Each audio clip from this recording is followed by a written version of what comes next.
Bonsoir à tous et bienvenue à vous tous qui êtes présents dans la salle, bienvenue à vous tous qui êtes à distance.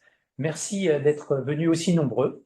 Ceci est une soirée particulière pour nous chez XMP Entrepreneurs car nous la co-organisons avec deux associations sœurs, l'association Entrepreneurs de Dauphine et l'association Repreneurs de Centrale Supélec. Et j'ai grand plaisir en tant que président de XMP Entrepreneurs à vous accueillir tous en nos noms à tous les trois, au nom de nos trois associations. Donc, bienvenue à tous dans cette soirée qui est consacrée à la reprise d'entreprise, avec un voyage très particulier que nous allons faire sur un thème qui nous est cher et qu'il semblerait que nous n'ayons pas évoqué depuis que nous existons. Je rappelle simplement la vocation de nos trois associations. Bien sûr, nous sommes d'abord au service de nos alumni, mais nous sommes d'abord et aussi et surtout au service de nos membres. Nos membres étant des alumni et par assimilation tous ceux qui, à un moment donné, deviennent membres de nos associations. Et à nos associations, nous leur offrons d'abord un accueil et un suivi en one-to-one ou en one-to-many pour tous ceux qui frappent à notre porte et qui, à un moment donné de leur vie, ont envie d'entreprendre, que ce soit à travers un projet de création d'entreprise ou un projet de reprise d'entreprise. Donc ça, c'est notre première mission, accueillir. Notre seconde mission, c'est accompagner. C'est bien d'être venu une fois, d'avoir frappé à la porte, mais ensuite, il faut se sentir accompagné, guidé, jusqu'à ce que l'on transforme effectivement son projet de reprise ou son projet de création. Et donc là, c'est un accompagnement, là, à nouveau, one-to-one ou one-to-many, selon le cas, selon le mode de fonctionnement de chacune de nos associations. Troisième mission, c'est aussi de vous proposer régulièrement des soirées avec des témoignages vivants de ceux qui ont pratiqué la création ou la reprise, ou des témoignages d'experts, c'est-à-dire de ceux dont la profession est d'intervenir aux côtés des créateurs ou des repreneurs. Et c'est à l'instar de cette soirée ici que vous avez pris part, à laquelle vous avez pris part. C'est la troisième mission, c'est d'animer quelques soirées et de vous éclairer sur des thèmes particuliers. La quatrième mission, c'est de vous former. Il peut vous arriver, sur votre chemin de futur créateur ou de futur entrepreneur, d'éprouver le besoin d'être formé. Grâce à l'association à laquelle nous appartenons tous et qui s'appelle Grandes Écoles Entrepreneurs, vous pouvez trouver des formations dispensées par les uns et les autres sur la création ou sur la reprise. Et vous pouvez trouver également des soirées dispensées par les unes ou les autres des 34 grandes écoles qui sont regroupées au sein de Grandes Écoles Entrepreneurs. Vous pouvez trouver des soirées consacrées à la création ou à la reprise d'entreprise sur les thèmes qui vous passionnent. Voilà donc tout ce que nous faisons au service de nos alumni pour qu'ils ne se sentent pas seuls. Et j'ai oublié, last but not least, une fois qu'ils ont créé ou qu'ils ont repris une entreprise, on essaye de ne pas les laisser seuls. On essaye de continuer à les accompagner. Et ça, c'est une troisième mission à côté de créer et reprendre, c'est accompagner celui ou celle qui a créé ou repris tout au long de sa vie d'entrepreneur de façon à ce qu'il ne reste pas seul. Voilà donc toutes ces missions que nous accomplissons au service de nos membres. Et je suis ravi ce soir de vous accueillir dans une soirée ouverte en priorité aux membres de nos trois associations, et plus largement grâce à l'association Grandes Écoles Entrepreneurs à laquelle nous appartenons tous, une soirée ouverte à tous les anciens de toutes les grandes écoles, membres de G2E. Donc nous avons fait modestement un petit peu de publicité. C'est grâce à ça que vous êtes une soixantaine de personnes à vous être inscrits, dont une moitié ici en présence, et je vois que tout le monde n'est pas encore dans la salle, une moitié présent à distance. Soyez tous les bienvenus. Un petit regret pour ceux qui sont à distance, c'est que nous, à la fin de la soirée, nous allons trinquer ensemble et on pensera bien à vous qui êtes à distance, qui ne serez pas en train de trinquer avec nous. Voilà pour le petit mot d'introduction et je passe maintenant à l'introduction du thème de la soirée. Donc le thème de la soirée, les motivations du repreneur. Vous avez compris que les repreneurs sont la moitié de notre public, les créateurs étant l'autre moitié. Et la question que nous nous sommes posée, c'est finalement, que se passe-t-il dans la tête d'un repreneur, ou d'une repreneuse bien sûr? Pourquoi est-il là? Qu'est-ce qui est son driver? D'où vient sa motivation? Voilà ce thème que nous allons essayer de décortiquer ensemble pendant la soirée. Et pour animer cette soirée, nous avons décidé de passer la parole à 6 témoins, avec en particulier 2 repreneurs en cours de recherche d'entreprise à reprendre. Et donc nous allons commencer par eux parce qu'eux sont vraiment dans le tunnel à la recherche de la pépite de leur rêve. Nous allons commencer par eux deux. Ensuite, nous donnerons la parole à 2 repreneurs ayant repris. Donc ceux-là sont nourris d'une expérience complémentaire, c'est qu'au-delà de formuler des rêves, ils sont passés à l'acte, ils sont de l'autre côté de la barrière, et nous comptons sur eux pour à la fois nous parler des motivations qu'ils avaient quand ils étaient candidats à la reprise, mais aussi de la photo qu'ils ont faite post-reprise, et notamment à s'attacher à savoir si la photo qu'ils ont faite post-reprise était superposable ou non avec la photo qu'ils avaient faite de leur motivation avant de reprendre. Et ce sera intéressant de faire le voyage avec eux et de comparer les 2 photos. Et enfin, nous donnerons la parole à 2 experts, 2 personnes dont la vocation est d'accompagner des repreneurs dans leur exercice de reprise ou postérieurement à leur exercice de reprise. Et nous allons conjuguer les talents puisque l'une qui intervient pendant la phase de reprise et l'autre accompagne les repreneurs ayant déjà repris. Bienvenue à ceux qui nous rejoignent. Voilà donc pour nos 6 intervenants de la soirée. Je ne les présente pas maintenant individuellement, car en fait, ils vont le faire chacun en 1 minute ou 2 lorsque je vais leur donner la parole. Et ensuite, ils vont faire ce voyage avec vous tous, au plus profond d'eux-mêmes sur leur motivation en tant que repreneur. Alors, comme première invitée à cette soirée, c'est une invitée qui est à distance. J'ai nommé Céline Schrick. Et donc, on va passer la parole à Céline, qui va nous dire qui elle est, pourquoi elle est là. Alors Céline, pour ceux qui la connaissent déjà ou ceux qui ne la connaissent pas, mais vous l'avez peut-être déjà vue sur LinkedIn. Il y a 2 ou 3 semaines, elle a fait un magnifique post sur LinkedIn et ça m'a donné une folle envie de l'inviter ce soir. Parce qu'elle a exprimé avec beaucoup d'énergie ce qu'elle faisait en tant que candidate à la reprise d'entreprise et ce qui faisait qu'elle était toujours motivée pour le faire. Et donc Céline, j'ai envie de te passer la parole en premier. Le micro est à toi. Je vais juste préciser 2 choses. Les prises de parole sont tout à fait possibles. Le fait de prendre des questions, enfin de poser des questions, pardon, est tout à fait possible. Faites-le librement en sentant quand c'est le bon moment, en évitant que l'on se télescope un petit peu trop. Et pour les plus timides, vous avez dans Zoom un outil conversationnel en bas de votre écran dans lequel vous pouvez aussi poser vos questions. Ça permet de les prendre en asynchrone. Et mon ami Jean-Christophe, qui représente Centrale Supélec autour de la table, décryptera toutes les questions et se chargera de les poser au fur et à mesure où elles apparaissent aux intervenants du soir. Donc, Céline, la parole est à toi. Super, merci beaucoup pour l'invitation et bonjour à tous. Je suis ravie d'être parmi vous pour vous présenter mes motivations dans la reprise d'entreprise. Donc moi, en 1 minute ou 2, je me présente, j'ai 36 ans. J'ai 3 enfants qui ont 2, 5 et 7 ans. C'est pas forcément anodin quand on cherche à reprendre une société. J'habite en Normandie, dans l'Eure, pas très loin de Gisors, et mon mari est agriculteur.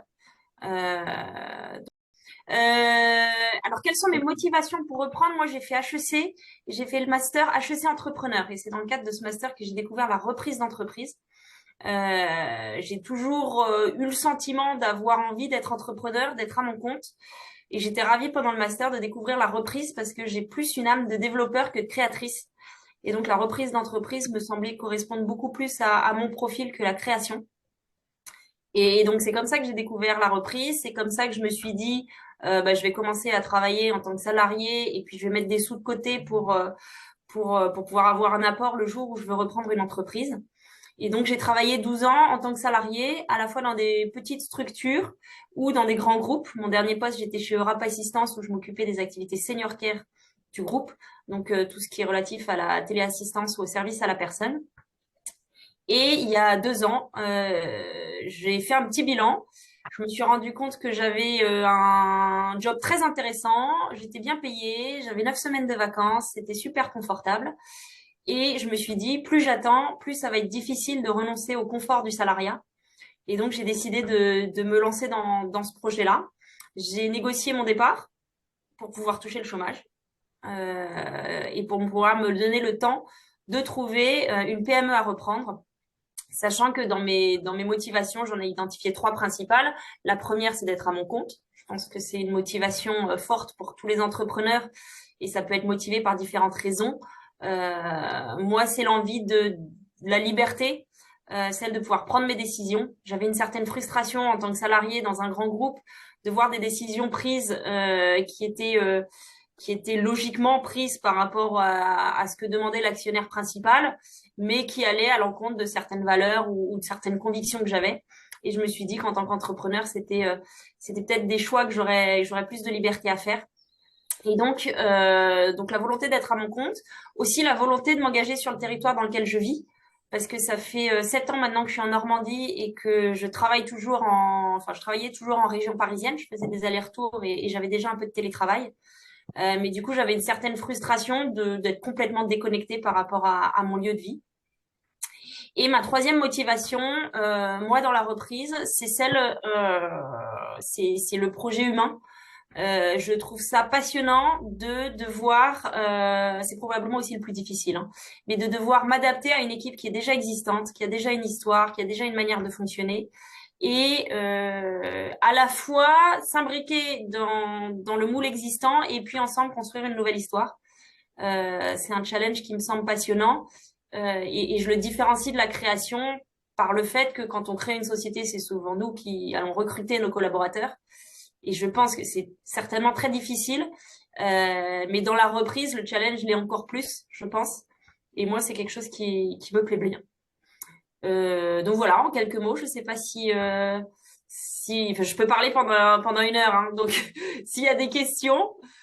Moi, j'ai quand même envie de te prolonger la question sur tes motivations en te demandant ce que tes 3 objectifs impriment comme marque/contrainte dans ta recherche d'entreprise. Parce que, ayant entendu ce que tu as dit, tu as aussi exprimé une contrainte très forte, notamment géographique. Oui. Ça, Et quelles conséquences cela a aujourd'hui dans la dureté de ton quotidien?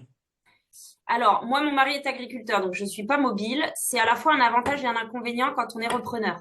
L'avantage, c'est que ça permet de mettre de côté très rapidement des dossiers. J'ai pris la décision aujourd'hui de regarder uniquement les PME à maximum 1 heure de mon domicile. Donc, c'est forcément quand on me propose une société à Caen, par exemple, je dis tout de suite, c'est pas la peine de continuer, c'est trop loin. Donc ça permet de sélectionner rapidement des dossiers. La contrainte que ça impose, c'est que le vivier forcément est limité.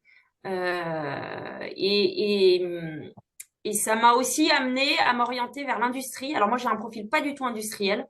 J'ai fait toujours du développement commercial dans des sociétés de services, mais j'ai toujours été attirée par le produit, par la transformation de la matière. Et en plus, je suis dans une zone géographique assez industrielle avec toute la vallée de Seine. Et donc, au départ quand je me suis lancée en janvier 2023, j'étais seule. Je voulais reprendre une société seule, en mettant comme cadrage soit les services B2B, soit l'industrie, de manière assez large, justement parce que mon vivier était relativement limité. Donc, j'ai rencontré beaucoup de gens dans la région, beaucoup d'acteurs industriels, notamment des cédants de sociétés industrielles. Je me suis vite rendu compte que j'étais pas crédible. Non seulement je suis pas ingénieure, j'ai pas d'expérience dans l'industrie et je suis une femme. Donc 3 choses qui me pénalisent pour reprendre une société industrielle. Et donc j'ai décidé, suite à la rencontre de quelqu'un qui s'appelle Mathieu, qui a 20 ans d'expérience dans l'industrie et qui lui également cherchait à reprendre une société, on a décidé de s'associer. C'était pas du tout dans mes motivations au départ. Au contraire, j'étais plutôt contre.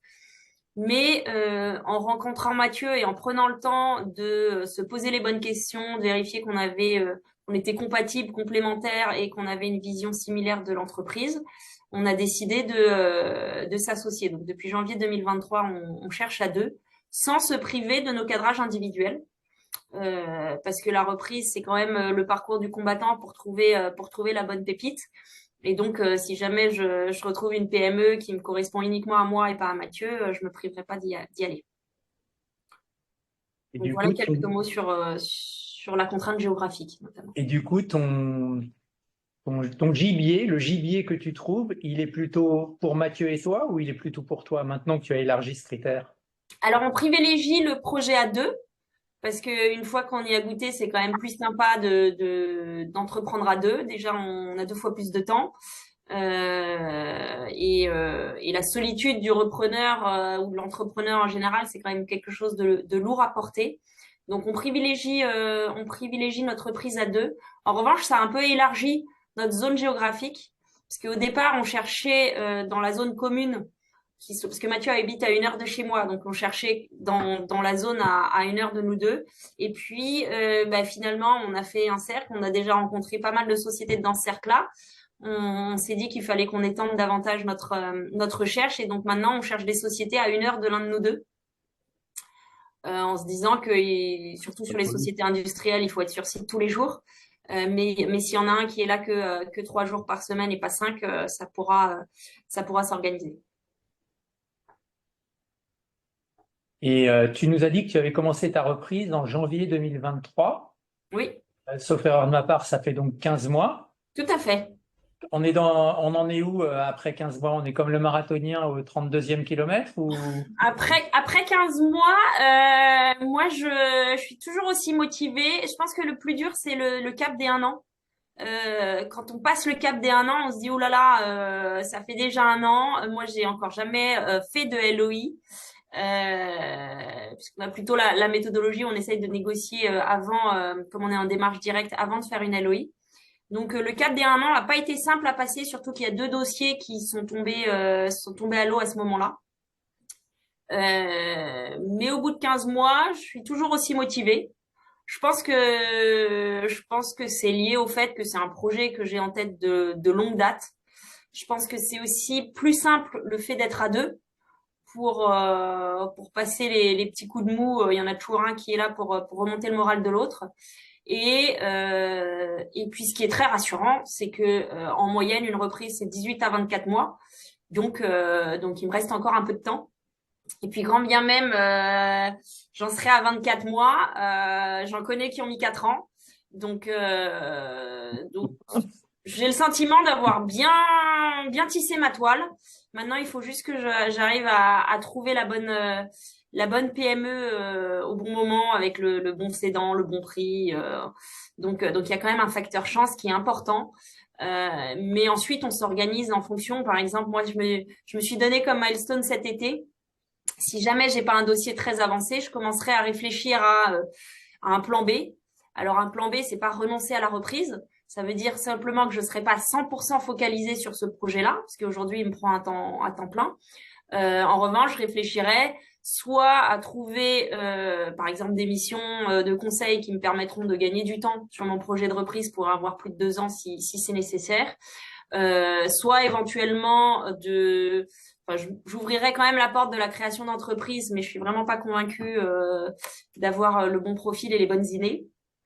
Ou sinon, pourquoi pas ouvrir la porte à reprendre une activité salariée, mais sur mon territoire, dans une entreprise où je sens que ça me donnera la possibilité de continuer à grenouiller un petit peu dans l'écosystème local pour pouvoir continuer à regarder les opportunités de reprise. Des questions pour Céline?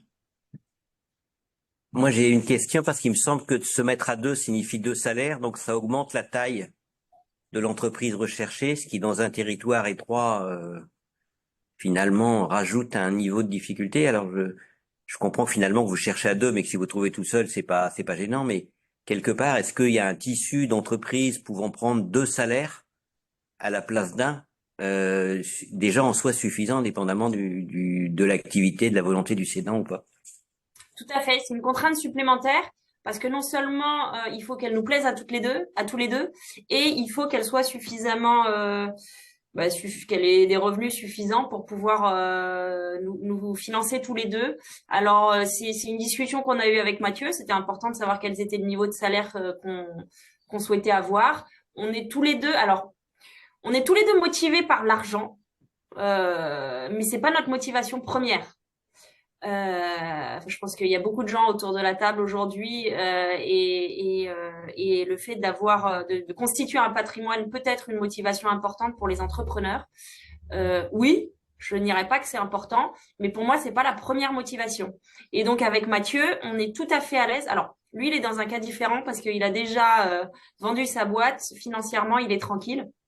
Donc il n'est pas dans la même situation que moi, mais on est tous les deux prêts à avoir un salaire assez modeste à partir du moment où ça paye le minimum pour nos familles. Et donc c'est comme ça qu'on cherche. On regarde des sociétés avec des tailles très très différentes. On est allé sur des dossiers où il y avait des valos autour de 1 million, et puis sur des dossiers où on a une valo à 12 millions. Donc forcément, dans un dossier, on se paye plus que dans l'autre, même si ça coûte beaucoup plus cher. C'est une vraie contrainte. C'est une vraie contrainte et ça nécessite des choix, et notamment éventuellement des sacrifices. Là, par exemple, on est en train de regarder une société en difficulté. Donc on a une décision à prendre en se disant bon ben on met pas tout notre apport dedans, ce qui nous permet de tenir un peu plus longtemps, mais on va probablement pas se payer pendant 2 ou 3 ans. Donc bon, c'est des arbitrages qu'il faut faire et ça dépend vraiment des motivations des uns et des autres. Après sur la reprise, c'est vrai que j'ai souvent des gens qui me contactent pour avoir mon retour d'expérience. Le gros avantage de la reprise par rapport à la création, c'est que quand on est dans le cadre d'une société in bonis, très souvent, on peut se payer dès le jour 1. Et ça, c'est pas négligeable, surtout quand on a déjà un loyer, des charges et une famille à nourrir. Encore une question. En 15 mois, vous avez vu certainement des opportunités qui n'ont pas pu fonctionner puisque la partie cédante n'était peut-être pas prête. Est-ce que vous avez vu des évolutions au sein de ces cédants qui ont fait que ces projets se sont arrivés? Est-ce que vous en avez eu plusieurs cas ou pas tant que ça? Alors, j'ai vu, il y a 4 dossiers que j'ai étudiés en profondeur. C'est-à-dire qu'on est vraiment allé dans une négociation sur la valo, sur les conditions du protocole, etc. On n'a pas fait de LOI, mais on est allé loin dans les négociations. On a toujours une bonne raison de ne pas se mettre d'accord. Souvent, très souvent, c'est le prix. Parce que en tant que repreneur, personne physique, notre contrainte, la bonne valorisation, c'est celle qu'on est capable de financer. Donc ça dépend de notre apport, ça dépend de la rentabilité de la société. Mais souvent, le cédant, la bonne valorisation, c'est celle qu'il a en tête. Et en tant que personne physique, c'est souvent difficile de pouvoir se positionner. Donc, la principale raison, c'est une question de prix. Ensuite, on a eu des problématiques sur la propriété intellectuelle. Ce qui est assez frustrant, et je pense qu'il y a beaucoup de dossiers qui sont comme ça, c'est les faux vendeurs. Ceux qui pensent qu'ils sont prêts à vendre et avec qui on peut discuter des mois et en fait ils sont pas vendeurs, ou en tout cas on a le sentiment qu'ils sont pas prêts. Et là j'ai en tête un dossier où le cédant veut vendre sa société mais il veut garder la propriété intellectuelle des brevets. Et donc on est face à un mur, quoi. On est toujours en train de discuter, mais ça fait depuis le mois de novembre, donc on essaye de pas trop perdre de temps sur ce dossier-là parce que on n'est vraiment pas convaincu que ce vendeur est vraiment cédant. Et ça, surtout quand on fait de la démarche directe, ce qui est notre cas, on n'est jamais sûr que le cédant est vraiment cédant. Encore une question? Est-ce que vous êtes accompagné? Alors non, on a pris la décision de ne pas se faire accompagner. On s'est beaucoup posé la question en juin 2023 quand on a décidé de se lancer à 2. Il y a plein de bons conseils qui existent. Nous, notre première motivation sur l'accompagnement, c'était pour sourcer des dossiers. On avait le sentiment avec mon associé que à 2 et avec le réseau qu'on a chacun, trouver des financements, ça sera pas le plus dur. Réfléchir à la pérennité du projet et au développement, c'est pas non plus là où on aura besoin d'aide. En revanche, on s'est posé la question de faire appel à un conseil pour nous aider à sourcer les dossiers. Et comme on a une zone géographique très restreinte, on s'est dit que c'était pas forcément pertinent. Parce que justement, le vivier est limité et on avait tout le temps à passer nous-mêmes pour faire la démarche. Donc, on a décidé de pas faire appel à un conseil. Je pense que, et pour discuter avec d'autres preneurs, faire appel à un conseil, et puis Françoise pourra compléter ce que je dis, est particulièrement pertinent, soit quand on est encore salarié et qu'on peut pas être à temps plein, soit parce qu'on a besoin d'aide sur les financements, sur l'analyse du dossier, soit pour le sourcing quand on a une zone géographique suffisamment large, ce qui n'était pas notre cas. Après, peut-être qu'on se trompe et qu'on serait allé plus vite si on avait trouvé un conseil. Mais en tout cas, on a pris cette décision. Une dernière question à Céline. Pour rebondir sur ce sujet, est-ce que parfois un conseil pourrait pas être la personne qui pourrait débloquer un dialogue de sourds, c'est-à-dire finalement ce conseil pourrait peut-être être le conseil à la vente au final de cette personne-là, qui gagnerait sa confiance et qui essaie de voir, c'est de l'accompagner pour comprendre au final peut-être les raisons qui sont principalement de l'ordre de l'ego qui vont faire qu'il ne va pas accepter une valorisation trop faible. Donc comment structurer ça? Parfois, la question d'avoir un médiateur entre, ça peut être une question, mais je n'ai pas la réponse, hein, mais... Mais c'est certainement sur plein de dossiers, ça doit aider. Alors nous, c'est un arbitrage qu'on a fait. Après, on a nos conseils experts comptables et avocats qui jouent leur rôle et parfois ça va un petit peu au-delà de leur expertise, justement dans la médiation et dans la discussion aussi en direct avec les conseils des cédants en face. Mais vraiment je saurais pas vous conseiller sur est-ce qu'il faut prendre un conseil ou pas. Nous, on a pris la décision de ne pas le faire. Je sais pas si c'est la bonne, mais en tout cas, on n'a pas changé d'avis depuis. Je vais m'autoriser, Certainement, Céline. dans des dossiers, ça doit aider. Je vais m'autoriser, Céline, à dire que tu n'es pas complètement seule. Tu es membre d'un groupe qui s'appelle G2E Repreneurs, et c'est l'occasion de vous parler de G2E Repreneurs, groupe de repreneurs qui réunit des candidats à la reprise d'entreprise issus de nos 34 grandes écoles membres de G2E. Ce groupe est composé d'une vingtaine de candidats à la reprise. Il est accompagné et animé par 7 animateurs qui sont très investis dans leur mission d'accompagnement. Et donc, vous n'êtes pas seul au moment où il faut réfléchir. En revanche, effectivement, pour ce qui est du jeu de rôle spécifique qu'adressait notre intervenant à travers sa question, la mission du G2E Repreneur s'arrête quand même un peu avant, on va le dire comme ça. Donc, tu as entendu cette question et tu en feras ton miel avec ton associé. On va passer la parole à notre second candidat à la reprise d'entreprise qui est en cours de reprise. Il est dans la salle avec nous. Il s'appelle Eric. La parole est à toi. Eric Fèvre-Darcy. Bonsoir à tous. Pour poursuivre un peu la même structure, donc une rapide présentation. Moi, donc, je suis ingénieur centralien. J'ai un cursus professionnel dans l'industrie et puis ensuite le service à l'industrie. Et puis j'ai commencé comme beaucoup en sortant de l'école dans une grande entreprise, un grand groupe chez Total à faire de l'offshore. Et puis rapidement compris que j'avais soif de quelque chose de plus petit, donc je suis passé dans une ETI puis dans les PME. Où j'ai trouvé finalement des choses un peu plus proches de la vraie vie. Donc la motivation, est-ce qu'on cherche la vraie vie en reprenant? Je l'avais déjà trouvé un peu avant la vraie vie. Donc j'ai été salarié et puis j'ai eu un épisode de reprise d'entreprise. Et puis je suis de nouveau passé salarié et je suis de nouveau en train de rechercher une entreprise à reprendre. Donc c'est ma deuxième expérience de MBI que je cherche à réaliser. Et j'ai 56 ans, donc 20 ans de plus que Céline.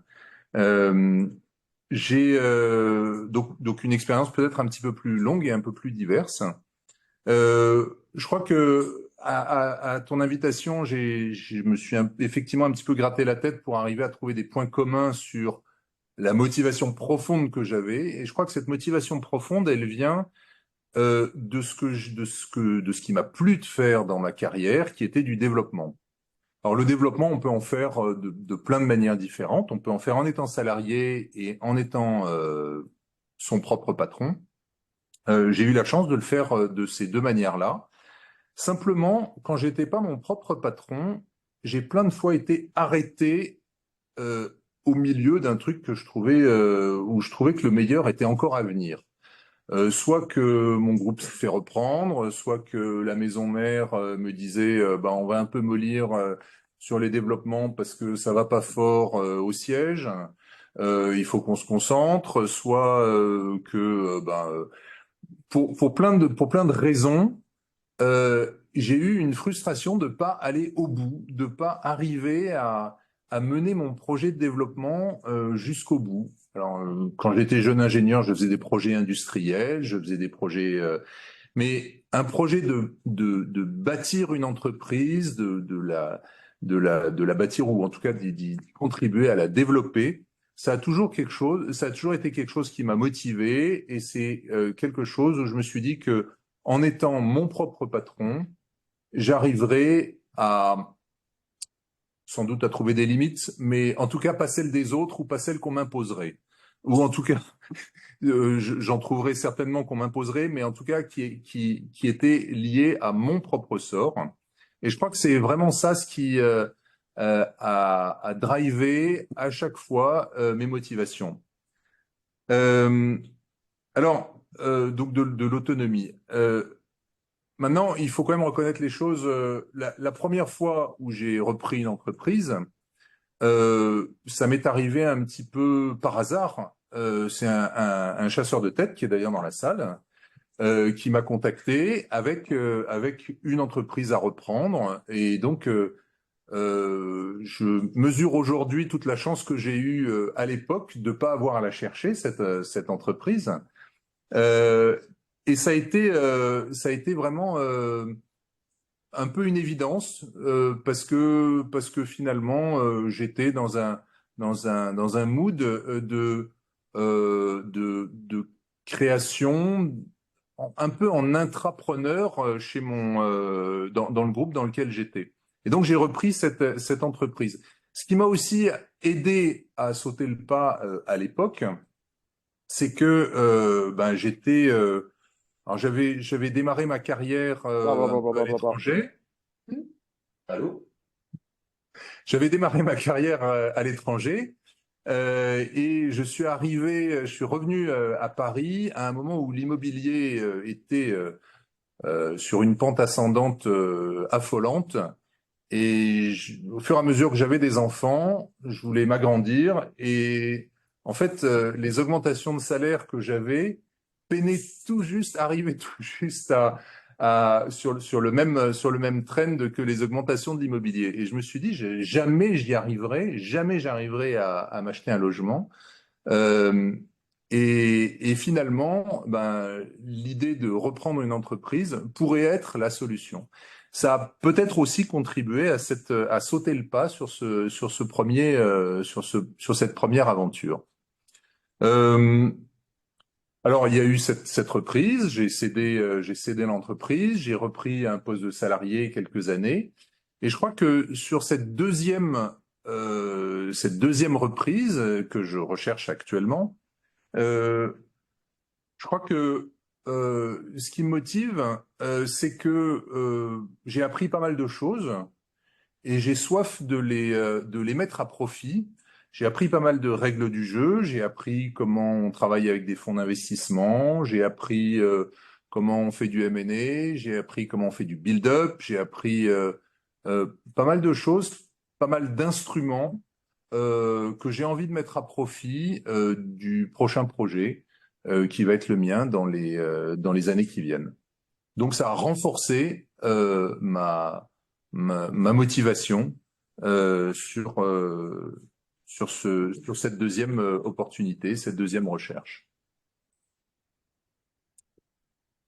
Voilà à peu près dans les grandes lignes les différents points. J'ai quand même envie de te poser une question quand je t'entends. Tu dis j'ai voulu m'affranchir des limites des autres, mais être un patron d'une petite PME, c'est retrouver des moyens limités. Tu ne peux pas financer tous les projets de croissance qui te passent par la tête, tu es obligé d'arbitrer, et en plus dans un contexte où tu as probablement contracté une dette qui te rend certaines obligations. Donc finalement, les limites, tu vas quand même en avoir. Ça va pas être débridé. Absolument. Alors on a toujours des limites, hein. On a toujours des gens qui viennent. Si c'est pas un chef, c'est un client. Si c'est pas un client, c'est un actionnaire. Si c'est pas un actionnaire, c'est une banque, c'est un banquier, etc. Donc absolument, évidemment.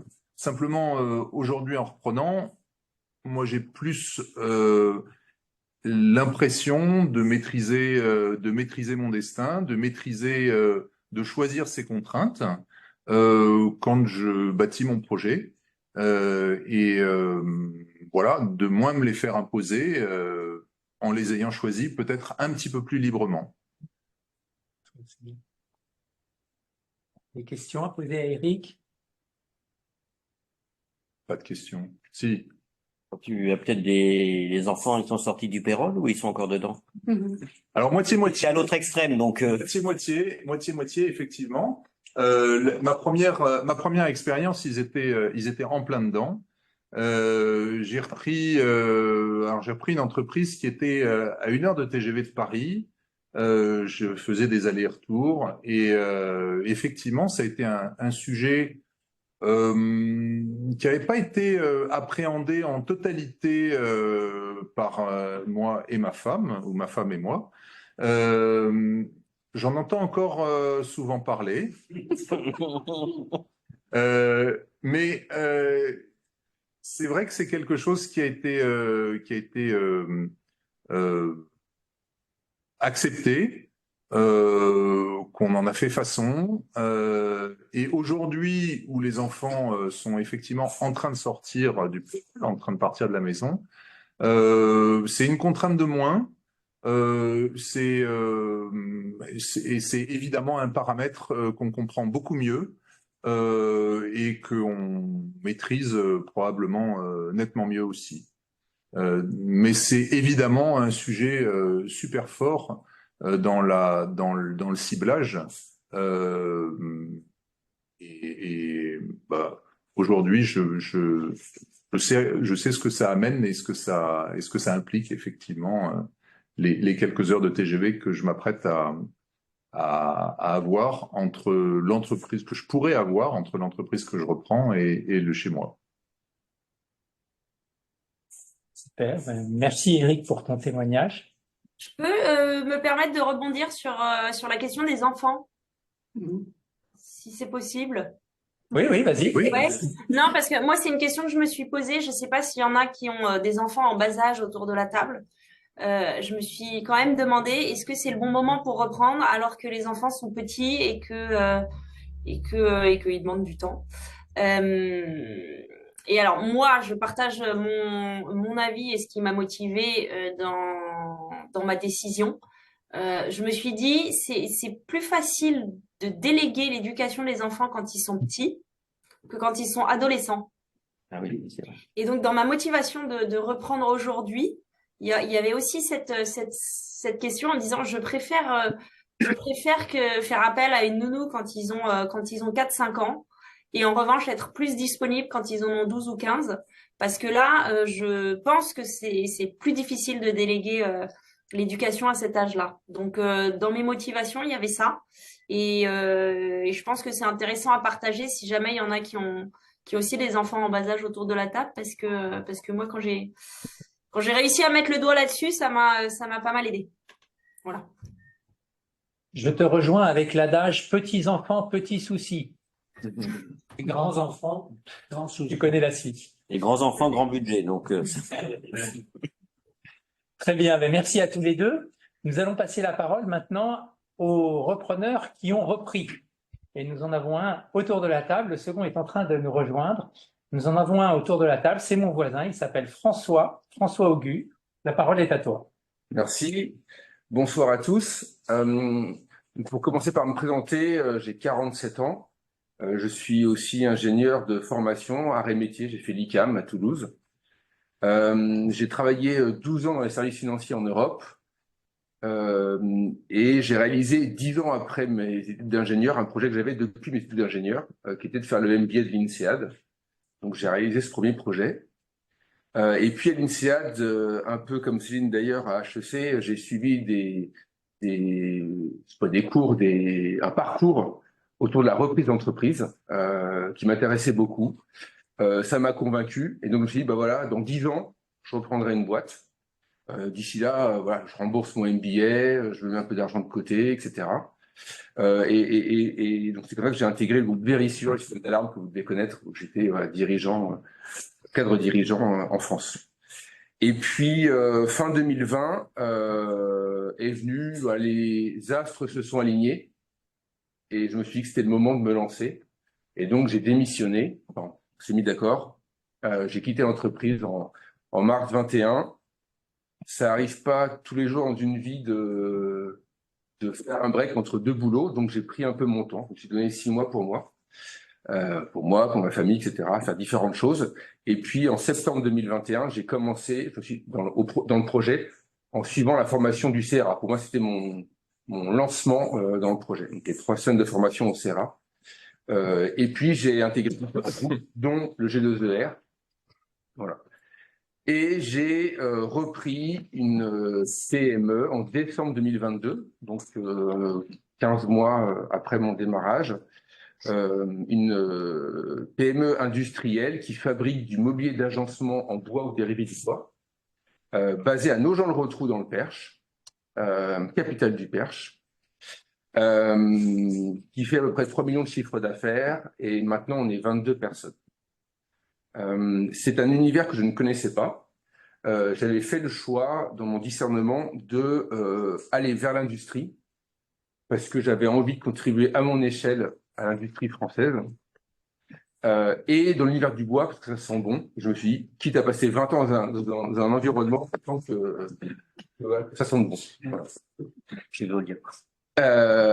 Et c'est comme ça que j'ai fait différentes sélections et j'ai fait une approche directe. Et donc, j'ai envoyé un jour un courrier à cette entreprise qui n'était pas en vente. Et puis, les astres se sont alignés. Et voilà. Pourquoi j'ai décidé de reprendre une PME? Alors d'abord, je l'ai dit, ça faisait plus de 10 ans que j'avais ce projet-là. Donc, c'est un projet qui a lentement mûri. Ça faisait plus de 10 ans que ma femme savait que j'allais faire ça. Parce qu'elle sait que quand j'ai un projet, je le mets en place. Dans mes motivations profondes, comme j'avais ce projet-là, quelque chose qui me guide beaucoup, c'est de me projeter à 70 ans, retourner en arrière et me dire, voilà, est-ce que je l'ai fait ou pas? J'avais ce projet-là, est-ce que je l'ai fait? Voilà. Et donc, c'est ça qui m'anime, moi, dans mes projets. C'est, à un moment donné, d'avoir la conviction qu'à 70 ans, j'aurais pas eu de regrets. Voilà. Donc ça a été un déclencheur le moment venu. Parce qu'entre autres, sur la période, tout n'a pas été très simple. J'ai eu d'autres problèmes de santé au moment où je me suis lancé dans la reprise. Donc, ça a un peu chahuté mon projet, mais ça l'a pas remis en cause. Donc, il y avait ça, motivation profonde de ne pas avoir de regrets à 70 ans. Deuxième motivation profonde, et il n'y a pas d'ordre dans ce que je dis, la conviction que j'étais appelé à ce rôle-là. Alors j'ai travaillé un peu sur ma mission de vie, voilà, que ma mission de vie était, entre autres, d'être le dirigeant d'une entreprise et de la faire grandir et de créer des emplois et d'être localement ancré, fabriquer des choses qui ont du sens. Voilà, et c'est ce que j'ai trouvé entre dans l'entreprise. Une chose qui m'anime beaucoup, c'est quand je rentre dans l'atelier, je vois visuellement la valeur ajoutée de l'entreprise. Voilà. Il y a du bois qui rentre, il y a des meubles qui sortent. Voilà ce qu'on a créé en quelques jours, semaines. Et donc le côté concret aussi était quelque chose de très important pour moi. L'autre chose qui m'anime beaucoup, c'est j'aime passer d'un sujet à un autre. Le commerce, ça me fait marrer, je trouve ça fun. La production, résoudre un problème un peu technique, etc. Je trouve ça intéressant. C'est mon côté ingénieur, mais je suis pas un vrai ingénieur de mon point de vue. Traiter les sujets RH, accords d'entreprise, c'est peut-être des sujets un peu rébarbatifs, mais ça fait partie du job et ça m'intéresse. Et évidemment, prendre des décisions pour que la situation financière de l'entreprise, enfin que l'entreprise soit performante,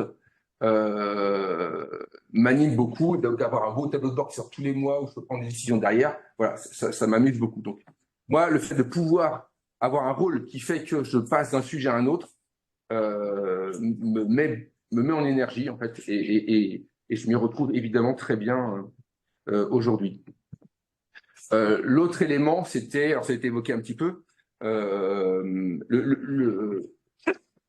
fait d'avoir la possibilité de mettre en œuvre mes convictions dans les différents domaines de l'entreprise. RH, politique salariale,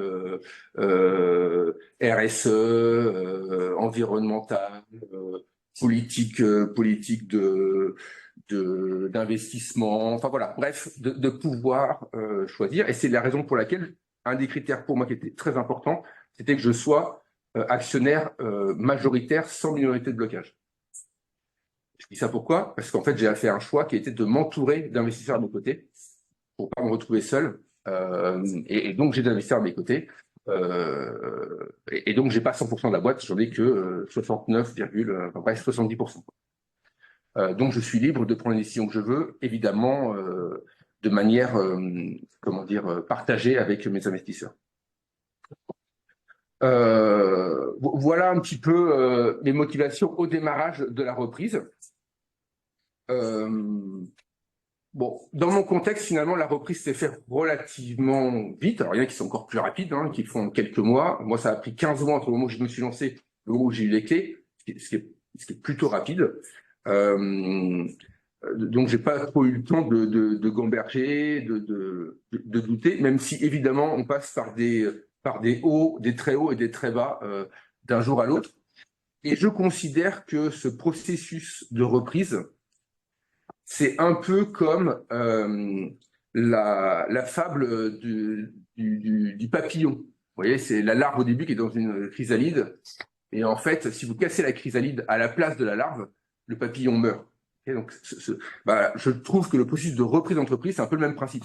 Voilà, c'est compliqué, on passe par des hauts et des bas, mais en fait, on commence à se muscler un peu pour la vie d'après. En tous les cas, moi, c'est comme ça que j'ai perçu. Et d'ailleurs, j'ai fait différents choix. Ça a été évoqué par Céline. Moi, le choix que j'ai fait, c'est que le sourcing, je veux absolument que ce soit moi qui le fasse. Pourquoi? Parce que c'était un bon apprentissage du commerce, aller chercher, de pas lâcher, de repartir, etc. Par contre, je me suis fait accompagner, au-delà de mes avocats et experts comptables, on l'a évoqué un petit peu, par des gens dont le métier, c'est la fusion, enfin la reprise d'entreprise de repreneurs personnes physiques, voilà, pour m'aider dans le deal, etc. et dont je n'avais pas l'expérience. Voilà, maintenant, 1 an et quelques après, je vous confirme que je passe d'un sujet à un autre au cours de ma journée et que je ne m'ennuie pas. Ça, c'est la première chose. Et ça confirme le fait que oui, ça me met en énergie, ça. Faire des devis toute la journée, ça me saoule. Par contre, faire un peu de devis, appeler un client, traiter un problème technique dans l'atelier et relire mon tableau de bord, ça m'amuse beaucoup. Alors l'autre chose, j'ai évoqué un petit peu, hein, le fait d'avoir une PME qui fabrique des choses concrètement, bah ouais, ça me plaît beaucoup aussi. Ça me met en énergie. En 1 an et demi de temps, on est passé de 15 à 22 collaborateurs. Donc j'ai créé 7 emplois, même s'ils ne sont pas tous en CDI. Hein. Mais ça fait partie de mes motivations aussi. Donc c'est ce que j'y ai trouvé. Voilà. Et je reste encore dans une phase d'apprentissage puisque je suis arrivé dans un secteur d'activité que je ne connaissais pas du tout. Et donc faire preuve de beaucoup d'humilité, ça prend du temps et j'apprends encore aujourd'hui. Voilà. Par contre, je me suis entouré pour réussir là-dessus. Et ça, c'est aussi un autre élément très important pour moi, qui est, alors je parle d'énergie parce que ça m'anime beaucoup, mais je puise de l'énergie aussi dans les autres qui m'entourent. Je pourrais pas créer tout seul dans mon garage, voilà, je déprimerais. Par contre, voilà, par exemple, aujourd'hui, j'ai télétravaillé pour être présent ce soir, pour faire les retours depuis Nogent, puisque ma famille est toujours en région parisienne. Bon, bah, je déprime un peu derrière mon écran, quoi. Quand je suis dans l'entreprise, c'est plus sympa. Si je veux, je vais aller prendre un café, aller discuter, voilà. Et pareil avec mes investisseurs. Et dans mes investisseurs, il y a les cédants. Ça faut que tu te fasses vraiment le check sur les tableaux. Tu dis, une fois que tu as posé, tu regardes. S'il vous plaît, on a un retour son. Arthur s'en occupe. Ouais, et donc j'ai un cédant qui est resté avec moi comme salarié. Et évidemment, ça de pouvoir partager avec des gens autour de moi, et ben ça m'aide beaucoup. Voilà un petit peu ce que je voulais vous partager dans mes convictions, enfin mes motivations profondes avant et aujourd'hui. Une petite question sur le... Bon, bravo, vous avez réussi en 15 mois à reprendre une entreprise, vous êtes satisfait. Ce qui m'intéressait, c'est de savoir le cahier des charges que vous aviez prévu au départ et les concessions que vous avez faites pour finalement, que ça soit de termes géographiques, que ce soit sur la taille de l'entreprise, sur les métiers. Est-ce que vous pouvez expliquer un peu ce chemin depuis le début jusqu'au moment où vous avez négocié? Donc, comme j'ai dit, je privilégiais l'approche directe, mais je faisais un peu tous les cas. Donc j'ai défini ma cible. C'était dans l'industrie, univers du bois, ouest parisien ou vers l'ouest, autour de Orléans, Tours, Blois, Angers, Rennes, Nantes. Voilà. Pourquoi? Parce qu'on est plutôt citadin et qu'on préférait plutôt une entreprise près d'une grande ville. Taille, chiffre d'affaires entre 2 et 5 millions d'euros. Évidemment, qui gagne de l'argent pour que je puisse me rémunérer de manière satisfaisante. Et je crois que c'est à peu près tous mes critères que j'ai mis. Voilà. Et donc, l'entreprise Essence Agencement que j'ai reprise correspond à peu près à tous ces critères-là, à l'exception de la zone géographique, qui est pas, nous on le retrouve, pour ceux qui connaissent. C'est un grand trou. C'est un grand trou. C'est un grand trou, voilà. Donc, c'est à une petite heure de Chartres et à une heure du Mans. Voilà. Et c'est à 1h30 de ma maison. Donc, je peux pas y aller tous les jours. Voilà. Donc, c'est l'élément principal que j'ai, comment dire, sur lequel j'ai fait un peu une concession, sachant que c'était pas complet, parce que voilà, assez facilement, je peux, dans la perspective avec mon épouse, c'est dire, ok, au bout d'un certain temps, au bout de 2 ans, je pourrais commencer à être plutôt ou en clientèle ou à télétravailler en région parisienne, et donc ne découcher plus que 2 nuits par semaine. Voilà pour la contrainte perso. Donc voilà l'élément principal. C'est le cahier des charges que vous aviez donné à votre conseil, puisque vous avez dit que vous aviez un conseil qui vous épaulait. Et vous... Mais pas pour sourcer. Ah, pas pour sourcer. Ouais, le sourcing, c'est moi qui l'ai fait. Même le sourcing. Ouais. Et mon conseil était là pour, une fois que j'ai trouvé l'entreprise, alors la première visite, il m'accompagne et il fait le lien et voilà. Et il a été d'un très grand secours. Je pense que j'aurais pas repris la boîte si je l'avais pas eu. Pourquoi? Parce que les 4 cédants, puisqu'ils étaient 4 associés, 2 opérationnels, 2 non opérationnels, avaient quand même pris une décision quelques mois avant que j'arrive, qui était de dire Christian part à la retraite dans 2 ans. Est-ce qu'on est tous d'accord pour vendre ensemble? Et la réponse avait été oui. Donc ils avaient déjà pris cette décision-là, sauf que c'était dans 2 ans. Et moi, c'était pas mon horizon de temps.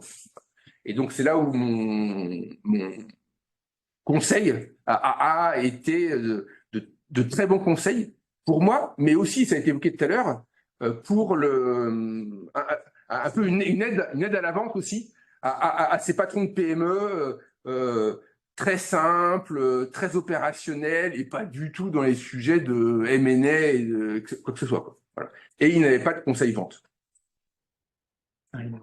François, tu es entré dans une boîte qui n'était pas sur le marché. Ouais. Donc on parle de sourcing. Quelle a été ta méthode de sourcing? Comment est-ce que tu as visé des boîtes avec un âge de dirigeant proche de la retraite, sans repreneur? Tu avais ce type d'infos? Ouais, tout à fait. En fait, ça fait partie des sujets qu'on évoque soit au CRA, soit dans le groupe G2ER. Hein. Donc l'approche directe, comment on le fait? On le fait via un abonnement à Diane, par exemple. Donc la base de données, on peut y mettre tous ces critères. On fait un petit principe de requêtage. L'un d'eux, c'est l'âge du capitaine. Et puis les autres critères. Et là, faut pas être. Et puis donc, j'ai comme ça eu 490 entreprises, je crois, que j'ai passé au crible d'internet pendant, je sais plus, 3 ou 4 jours, quoi, à faire que ça, là, pour exclure les entreprises dont j'étais sûr que je voulais pas. Et si j'étais pas sûr que je ne voulais pas, alors je gardais. Bien m'en a pris, sinon j'aurais jamais repris Essence Agencement. Qui n'avait pas de data mise à jour depuis perpète et donc voilà. Une question encore? François, donc je suis au CRA comme conseiller, mais nous ne faisons pas de conseil vraiment, c'est nous accompagnons. Ouais. Et c'est pour ça que tout à l'heure, j'ai posé cette question d'accompagnement, mais en fait la réponse de Céline était plutôt sur le conseil. Vous utilisez aussi ce terme de conseil. On se garde de se présenter comme des conseillers. On est vraiment là pour accompagner. Et l'accompagnement, c'est aussi de l'émulation, c'est aussi d'aider à passer des phases un peu creuses et à sourcer des dossiers ou à jouer un peu ce rôle de Jiminy Cricket, c'est-à-dire à questionner avec vous ce que vous prenez à peu près, je ne vais pas dire pour argent comptant, mais parce qu'il vous paraît bien sur le papier, est-ce qu'avec un regard extérieur, on se dit, ça mérite quand même de creuser, voilà.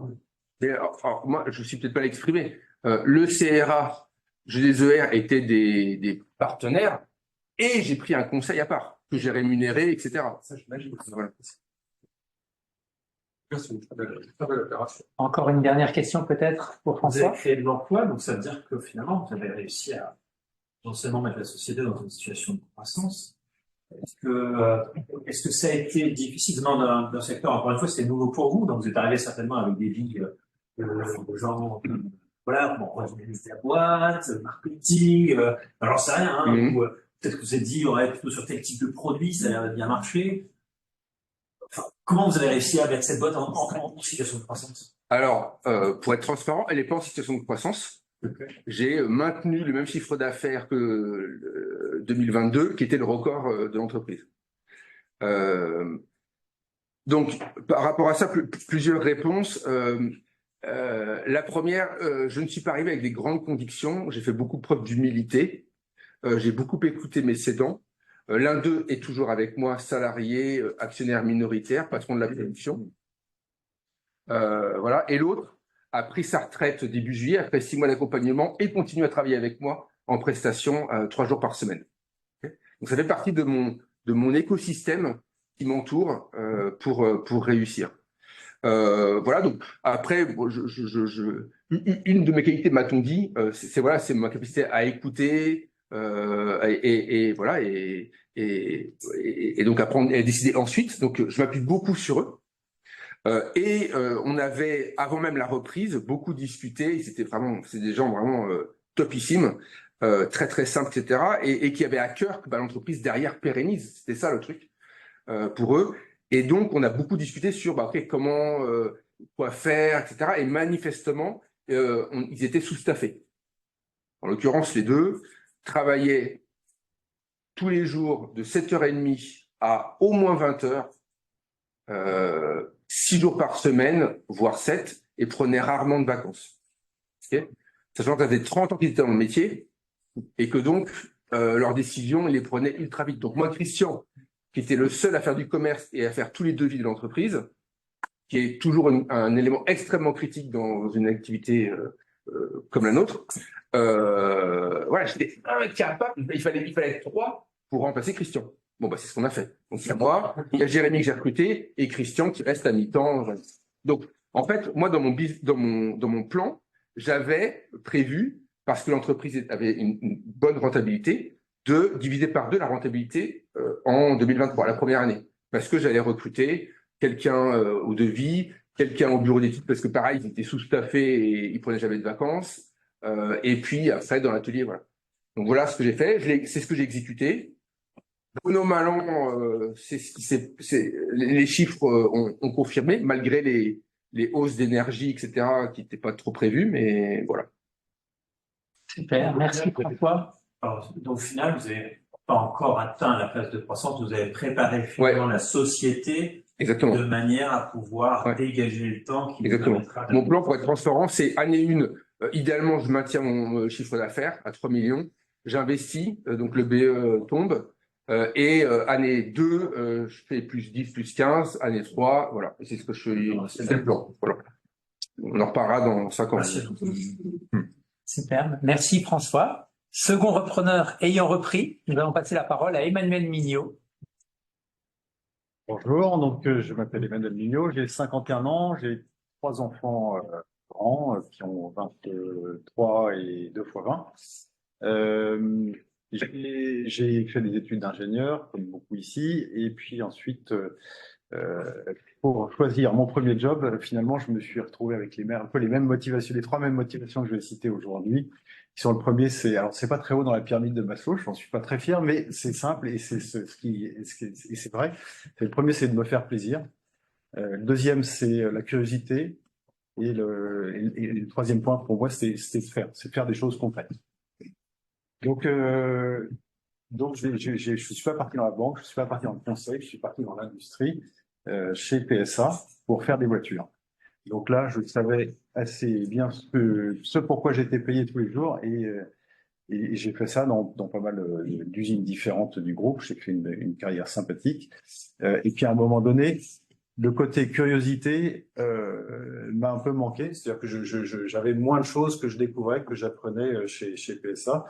Et comme j'avais vu en parallèle trois bons copains reprendre des entreprises et vivre des aventures qui étaient sympas, en expat aussi un bon nombre d'entrepreneurs, je me suis dit là c'est le moment de franchir le cap. Et donc j'ai quitté le groupe, je me suis formé au CRA. C'était pour moi un point de départ super important parce que voilà, j'étais un bon industriel, un bon patron d'usine, un bon directeur de projet, mais je ne savais pas lire un compte de résultats, un bilan. Je ne savais pas ce que distinguer une SAS d'une SARL, donc j'avais quand même besoin de maturer quelques éléments avant de prétendre reprendre une entreprise. Et j'ai mis un petit peu plus d'un an pour reprendre une entreprise et voilà, donc on a démarré à peu près en même temps avec Eric. Et j'ai eu la chance de tomber un peu plus vite sur une boîte. Alors, donc, qu'est-ce qui m'a drivé dans cette recherche? Qu'est-ce qui m'a vraiment fait passer le cap de quitter un job confortable, sympa et socialement quand même assez valorisant chez PSA? Bon, c'était vraiment la recherche du plaisir. Et avec ce que je cherchais en plus de ce que je pouvais voir chez PSA, c'était la liberté, l'autonomie et avoir plus de degrés de liberté dans ce que je faisais tous les jours. Curiosité, bah ça vraiment là, j'ai pas été déçu hein, parce qu'effectivement j'avais tellement de choses à apprendre sur ce que c'est qu'une entreprise, comment ça se pilote de manière large, et puis en même temps donc voilà, j'ai appris plein de choses et je continue évidemment à apprendre beaucoup. Et puis faire, bon, ça, je me doutais bien que ça allait être aussi facile de trouver des choses concrètes et pragmatiques à faire en tant que repreneur, et je suis pas déçu. Alors, je m'étais donné, au-delà de ces trois points, deux contraintes. C'était du point de vue financier de pas trop dégrader les conditions de la famille. Je cherchais pas à faire une culbute financière dans cette opération-là, mais j'avais ça comme contrainte. Et puis, je voulais pas non plus faire un truc qui soit dont je sois pas fier. Voilà. Donc il y a des boîtes que j'ai regardées où je me suis dit là, franchement, je vais être super bien payé. La boîte elle tourne toute seule, mais bon, je vais apporter quoi? Enfin, qu'est-ce qu'il va pouvoir me dire à la fin de la journée que tu as fait du bon boulot? Voilà. Alors maintenant peut-être, je sais pas si donc j'ai repris une entreprise qui s'appelle ACNS, Automatisme Command Numérique Système. Donc c'est une PME industrielle. Comme son nom l'indique, et autour des automates, des robots, des machines-outils. On a trois activités. La première, c'est la rénovation de machines-outils. La deuxième, c'est la réalisation de machines spéciales sur demande des clients. Et la troisième, c'est de l'informatique industrielle. Donc, hyper pointu, hyper technique. Et qu'est-ce qui m'a séduit dans cette boîte-là? C'est avant même de me plonger dans les comptes ou autres, j'ai senti à travers le cédant de l'entreprise qui avait 68 ans quand il me l'a cédé, qu'il y avait une passion dans cette boîte-là. Il y a des gens qui sont des experts de la technique et qui adorent ça, qui ont envie de continuer à apprendre, qui ont envie d'innover, qui partagent entre eux, donc un bel esprit d'équipe aussi, et aussi le sentiment la volonté de satisfaire les clients. Donc vraiment, moi, ce qui m'a plu, c'est avant tout les valeurs de la boîte. Comme en grattant un peu les bilans et comptes de résultats, bah, j'ai plutôt été satisfait. Ça a pris beaucoup de temps, mais on a fini par se mettre d'accord avec les cédants. Et donc voilà, ça, du côté de cette reprise, est-ce que j'ai atteint mes trois objectifs? C'est un peu tôt, ça fait que 9 mois que j'ai repris la boîte, mais en tout cas sur les premiers mois, clairement le plaisir est là. J'ai dit stop, j'apprends plein de choses. À la fois sur le fonctionnement de l'entreprise, mais aussi sur la technique. Avec mes clients, j'apprends le rôle de commercial, parce que je n'avais jamais fait de ma vie.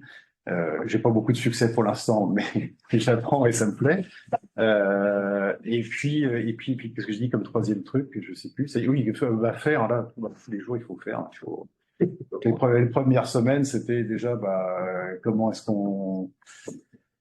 qu'on établit proprement tout ce qui est le juridique, le financier, comment on paye les salariés à la fin du mois, enfin des trucs très très bêtes. Et puis petit à petit, c'est la politique de rémunération, remettre sur les rails l'ERP, faire un budget, ça n'existait pas, un peu de compta analytique, essayer d'entraîner l'équipe plutôt vers là où on gagne bien notre vie que les autres secteurs. Voilà, mais donc oui, faire ça, c'est vraiment c'est pas ce qui manque, je pense, pour tous les repreneurs.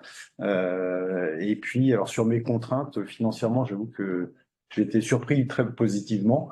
Reprendre, enfin, ou entreprendre, je pense que c'est un peu pareil. Il y a quand même plein d'opportunités fiscales. Finalement, je ne l'ai pas forcément vu venir aussi, c'est qu'il y a trois sources de revenus. La boîte étant saine, bah, je peux me payer. Après, il y a le flux des dividendes qui vient rembourser la dette LBO, mais bon, tout ça, à la fin au bout du bout, ça reviendra plutôt pour moi. Et puis, il y a le loyer puisque j'ai pu reprendre la SCI en même temps. Donc, finalement, il y a trois sources de revenus où un me suffirait. Voilà, pour faire à peu près ça. Et en même temps, il y a plein d'opportunités quand on est patron d'une boîte de gérer les aspects fiscaux un peu plus intelligemment que quand on est salarié. Voilà. Donc, ça, c'est vrai que c'était plutôt la bonne surprise. Je n'y allais pas pour ça, mais c'est quand même une surprise désagréable. Et puis, du point de vue fierté, bon, bah, c'est juste personnel, hein, mais c'est vrai que je suis plutôt content de voir que les relations avec l'équipe sont bonnes, qu'ils sont en confiance et que l'aventure de l'entreprise continue. Donc, c'est plutôt sympa. Enfin voilà, on en est qu'au tout début, mais et j'ai un peu la même approche que François, c'est pour l'instant, j'essaye surtout de comprendre, d'écouter, de me mettre un peu dans l'ADN de l'entreprise avant de prétendre la développer, la booster, etc. C'est déjà, c'est quoi ses forces, c'est quoi ses faiblesses, et où est-ce qu'on pourra mettre l'accélérateur plus tard, mais pour l'instant, c'est déjà essayer de bien rester sur la route. On peut revenir sur la fierté un tout petit peu. C'est la première fois que ce mot apparaît et je trouve qu'il est intéressant. C'est une fierté pour toi ou ça va aussi un peu flatter une fierté pour les autres, sociale? Je pense qu'il y a un peu les deux, ouais. Il y a clairement un peu les deux. Il y a des... Mais ça, enfin, pour moi, ça n'a pas été le driver principal quand même, mais ça a joué forcément entre deux entreprises, disons, équivalentes. S'il y en a une qui a une meilleure image de marque, j'aurais plutôt pris celle-là. Après, je me suis posé la question parce qu'effectivement, par exemple, j'ai étudié une fois une entreprise, en même temps, une entreprise de 15 personnes, une entreprise de 150.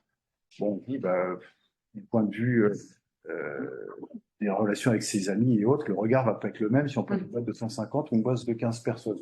Bon, finalement, j'ai pris la boîte de 15. Parce que c'était le côté plaisir qui jouait plus. Et voilà, c'est très personnel. C'est intéressant. Je peux te poser une question un peu familiale, repris, puisque se lancer dans la reprise d'entreprise, c'est un plan qui peut ne jamais aboutir. Donc, ça veut dire qu'avant de vous lancer, est-ce que vous avez eu des discussions au niveau familial pour dire, voilà, je veux faire, et tester s'il y a un accord dans la famille pour vous lancer. Alors, oui. Et est-ce que vous aviez un plan B, entre autres? Alors, bien sûr, c'est une discussion forte. Alors, plutôt avec mon épouse qu'avec les enfants. J'ai la chance d'avoir une épouse brillante qui gagne bien sa vie et qui permettait et je suis parti aussi dans des conditions financières. En fait, ils ont ouvert le plan de départ chez PSA aux gens qui étaient sur des postes de cadre sup. Donc, j'ai pu profiter aussi d'un plan de départ, ce qui fait que je partais de manière relativement sécurisée. Voilà. Et puis, d'autre part, ah oui, alors il y a un point que j'ai pas mentionné. Ça n'a rien à voir avec la fierté pour le coup, et qui a contribué aussi à la motivation. Pourquoi à ce moment-là je suis parti, c'est qu'on faisait beaucoup de télétravail et que je penserai de la citer tout à l'heure, ça commençait à me peser un peu parce que les relations sociales. Alors j'avais tous les jours peut-être 50 personnes au téléphone, hein, donc ça manquait pas non plus de relations sociales, mais c'est pas pareil quand même. Donc ça me pesait un petit peu. Et je pense que mon épouse, les enfants le sentaient un peu. Ça aussi, donc ils se sont dit, ouais, c'est bien que papa il fasse autre chose. Voilà. Même si je suis... Voilà, donc il y a eu une adhésion. Oui, tout à fait. J'ai cherché l'adhésion avant de me lancer. Ouais. Moi, je l'évoquais un petit peu tout à l'heure. C'est un projet que j'avais depuis 10 ans. Ça fait 10 ans que ma femme savait que un jour je reprendrais une PME. Voilà, donc elle a été préparée à ça. Financièrement, on s'était organisé pour pouvoir le faire, donc ça sécurisait la chose. Voilà, et après elle a participé à mes critères, entre autres géographiques. Voilà. Même si au final, je l'ai dit, le genre de retour, c'est pas vraiment le plan. Mais donc on a pris deux décisions derrière. Elle reste en région parisienne et c'est moi qui fais les retours et ça fonctionne correctement.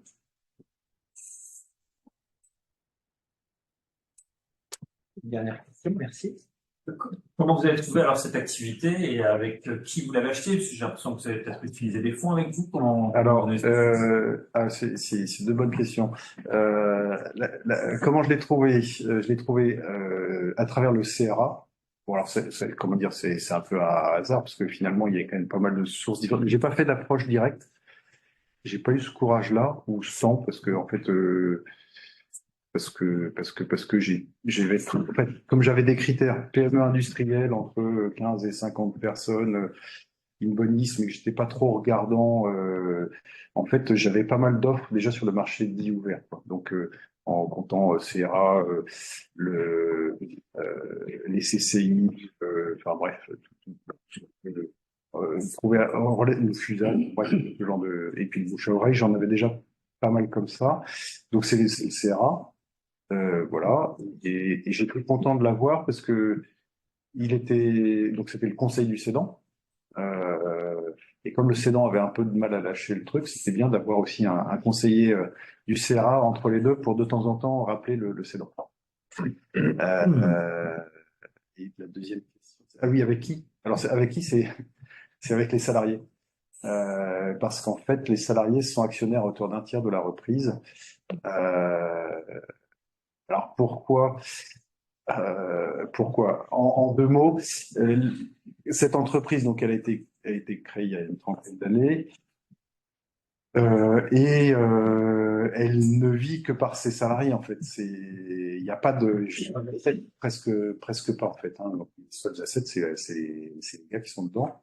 Donc il faut les fidéliser. Je trouve qu'ils sont aujourd'hui fidèles et loyaux, mais complètement désintéressés non plus. Et le cédant avait sa méthode qui était de distribuer un intéressement qui était stratosphérique. Alors ça marche bien, mais quand il faut rembourser, on parlait d'une delta LBO, c'est plus difficile. Donc la solution intermédiaire pour les gens qui doivent quand même participer à la prise de valeur, c'était de les mettre comme actionnaires. Voilà. Et j'ai aussi 4 associés minoritaires qui sont des bons copains, qui sont dans des domaines qui sont pertinents pour la boîte. Une douzaine de copains qui étaient prêts à suivre. Bon, sur cette affaire-là, il n'y avait pas besoin de plus que ça. Super. Merci, Emmanuel. On va passer à ce troisième temps de notre soirée. Nous allons donner la parole aux conseils, aux experts, à ceux qui ont fait leur vocation, leur métier que d'accompagner des repreneurs. On va d'abord donner la parole dans un premier temps à Françoise, qui est à distance. Françoise, est-ce que tu nous entends? Et on va essayer de te voir dans un instant. Alors moi, je vous entends très bien. Je ne sais pas si vous m'entendez. J'ai remis mon micro. Est-ce que vous me voyez? Bah, on t'entend et on te voit. C'est voilà, sympa. parfait. Alors, je suis en vacances, mais Frédéric m'avait demandé, je ne pouvais pas lui refuser. Donc, voilà. Donc. Merci d'être là. Alors, Françoise, qu'as-tu à dire sur ce sujet des motivations des repreneurs? Reprécise d'abord qui tu es et le métier que tu fais, peut-être. Ok. Alors, bonsoir à tous. Donc, moi, je suis Françoise Louvel. J'ai créé un cabinet de conseil à la reprise il y a 14 ans. Donc, je suis expert au CRA depuis 14 ans. Et donc, avec 2 spécificités.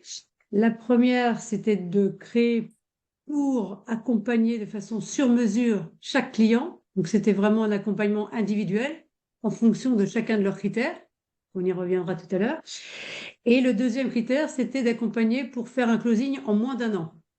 Donc, effectivement, c'était 2 objectifs assez élevés et qui ont marché, et on se donne les moyens pour ça. Et donc, on fait une approche extrêmement pointue sur un cœur de cible, sur des sociétés qui ont été choisies par mes clients eux-mêmes. Alors, moi, je leur fournis un certain nombre de sociétés correspondant à un critère. Et donc, eux choisissent avec 3 grands critères, les secteurs, bien sûr, la taille et la géographie. On a parlé tout à l'heure de géographie. Je fais une petite parenthèse, Céline. Parfois, je fais des recherches que sur un seul département, hein. C'est pas forcément si restreint.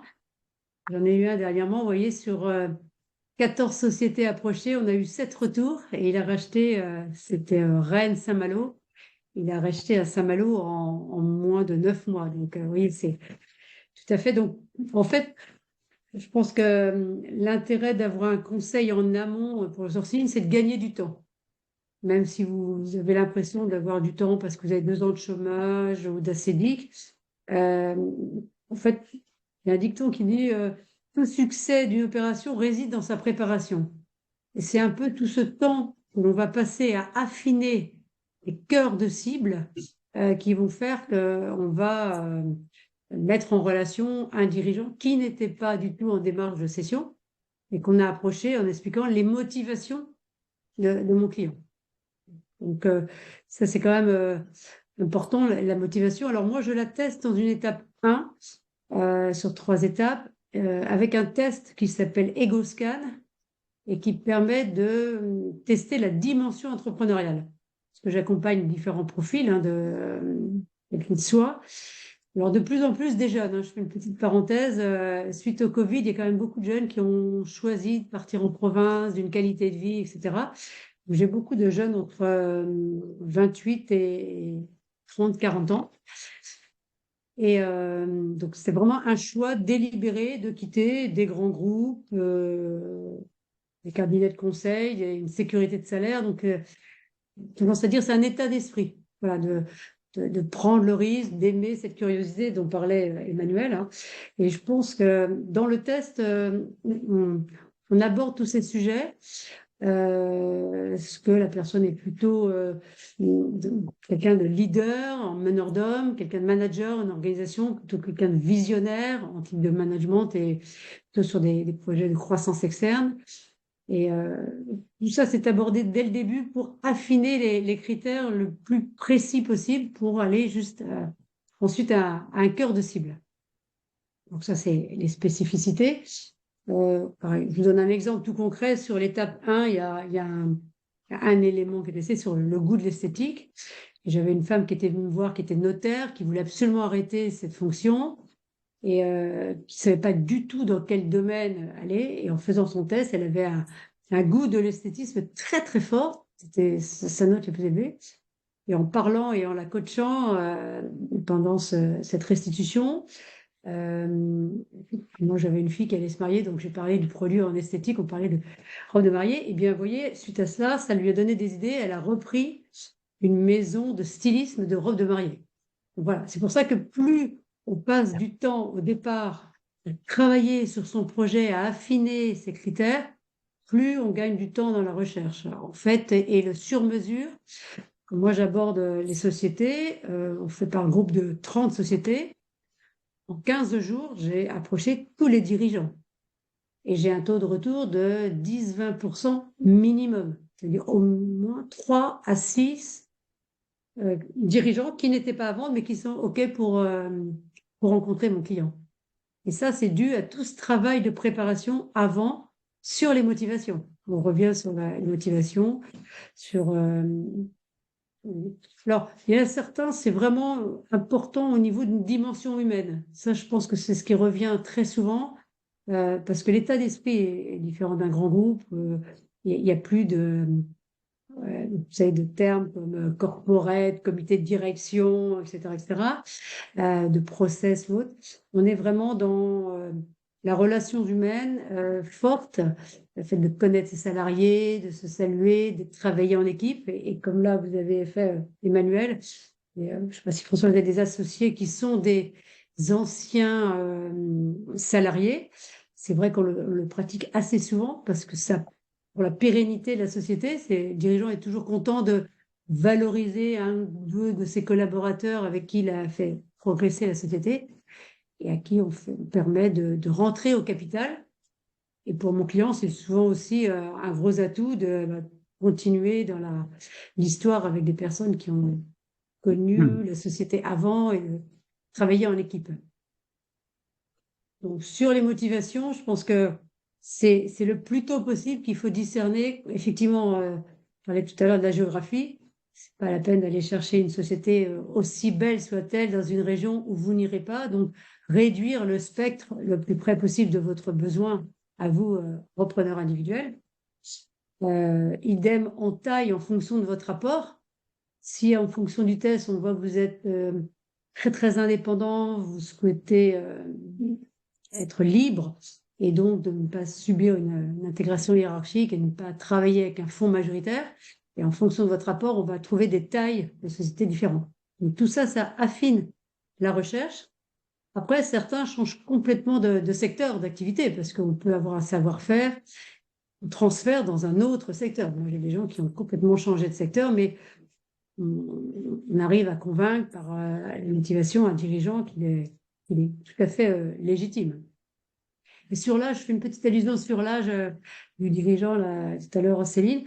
Moi, je fais aucune sélection sur l'âge parce qu'il y a des dirigeants qui, à 44 ans, sont plus ouverts que d'autres à 60 qui sont en pleine forme et qui feront encore 10 ans. Donc, je ne tiens pas compte du tout de l'âge. À la limite, le moins bon âge, ça serait entre 55 et 58, parce que là, ils sont pas encore avec l'âge de la retraite, ils n'ont pas les points retraite, mais sinon, ils n'ont pas l'énergie forcément pour reprendre.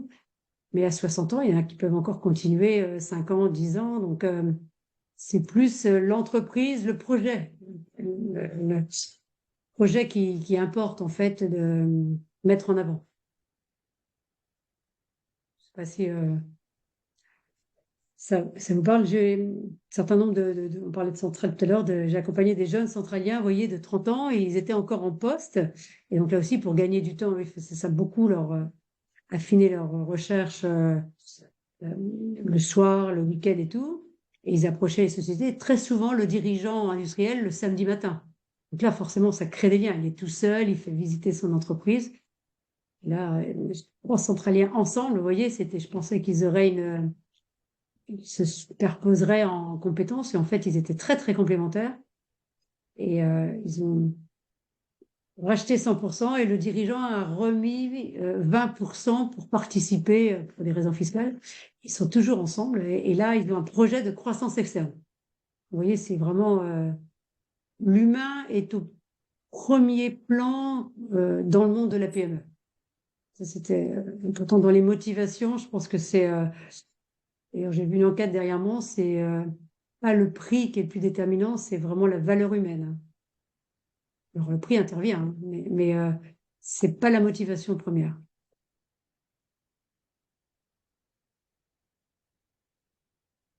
Je t'entends, Françoise. Je m'autorise à te poser une question. Je retrouve ce que je connais chez toi d'approche aux humains et d'écoute fine des critères exprimés par ton client. Et du coup, est-ce qu'il t'arrive de lui dire non? Non, tu n'es pas fait pour reprendre une boîte. Je ne le sens pas. Or, c'est quand même lui qui te paye. Alors, justement, dans les 3 étapes, tu as raison, Frédéric, il y a 3 étapes. La première, c'est ce test de personnalité dont je parle, qui est un module autonome, qui s'appelle EgoScan, qui est repris du test MBTI que certains connaissent peut-être, mais qui a été refait pour être orienté dimension entrepreneuriale. Et ce module est autonome. Donc, quand j'ai des doutes, en fait, on fait déjà le test et on voit ensemble, en fonction des résultats, si c'est pertinent de poursuivre ensemble. Si moi, je crois suffisamment ce profil de repreneur, et si lui a envie de travailler aussi, on se choisit mutuellement. C'est rare, ça m'est assez rare d'avoir refusé, mais c'est vrai que j'ai eu un cas, par exemple, d'un jeune qui avait besoin, dans son test personnalité, de sécurité, de confort, etc. C'est pas trop des caractéristiques des repreneurs, et je lui avais conseillé la franchise pour faire une étape intermédiaire. Sur le coup, il avait été un petit peu sonné, mais finalement, il a refait. Il a repris 2 sociétés Mobalpa, parce que dans sa tête, une franchise, c'était un pas de porte ou un petit commerce, donc en management, ça lui manquait un peu. J'avais refusé aussi un banquier qui recherchait une industrie et qui voulait garder son salaire de banquier et tous les avantages de banquier. Et là, j'avais dit non, moi je ne me vois pas approcher un dirigeant industriel avec votre parcours le banquier.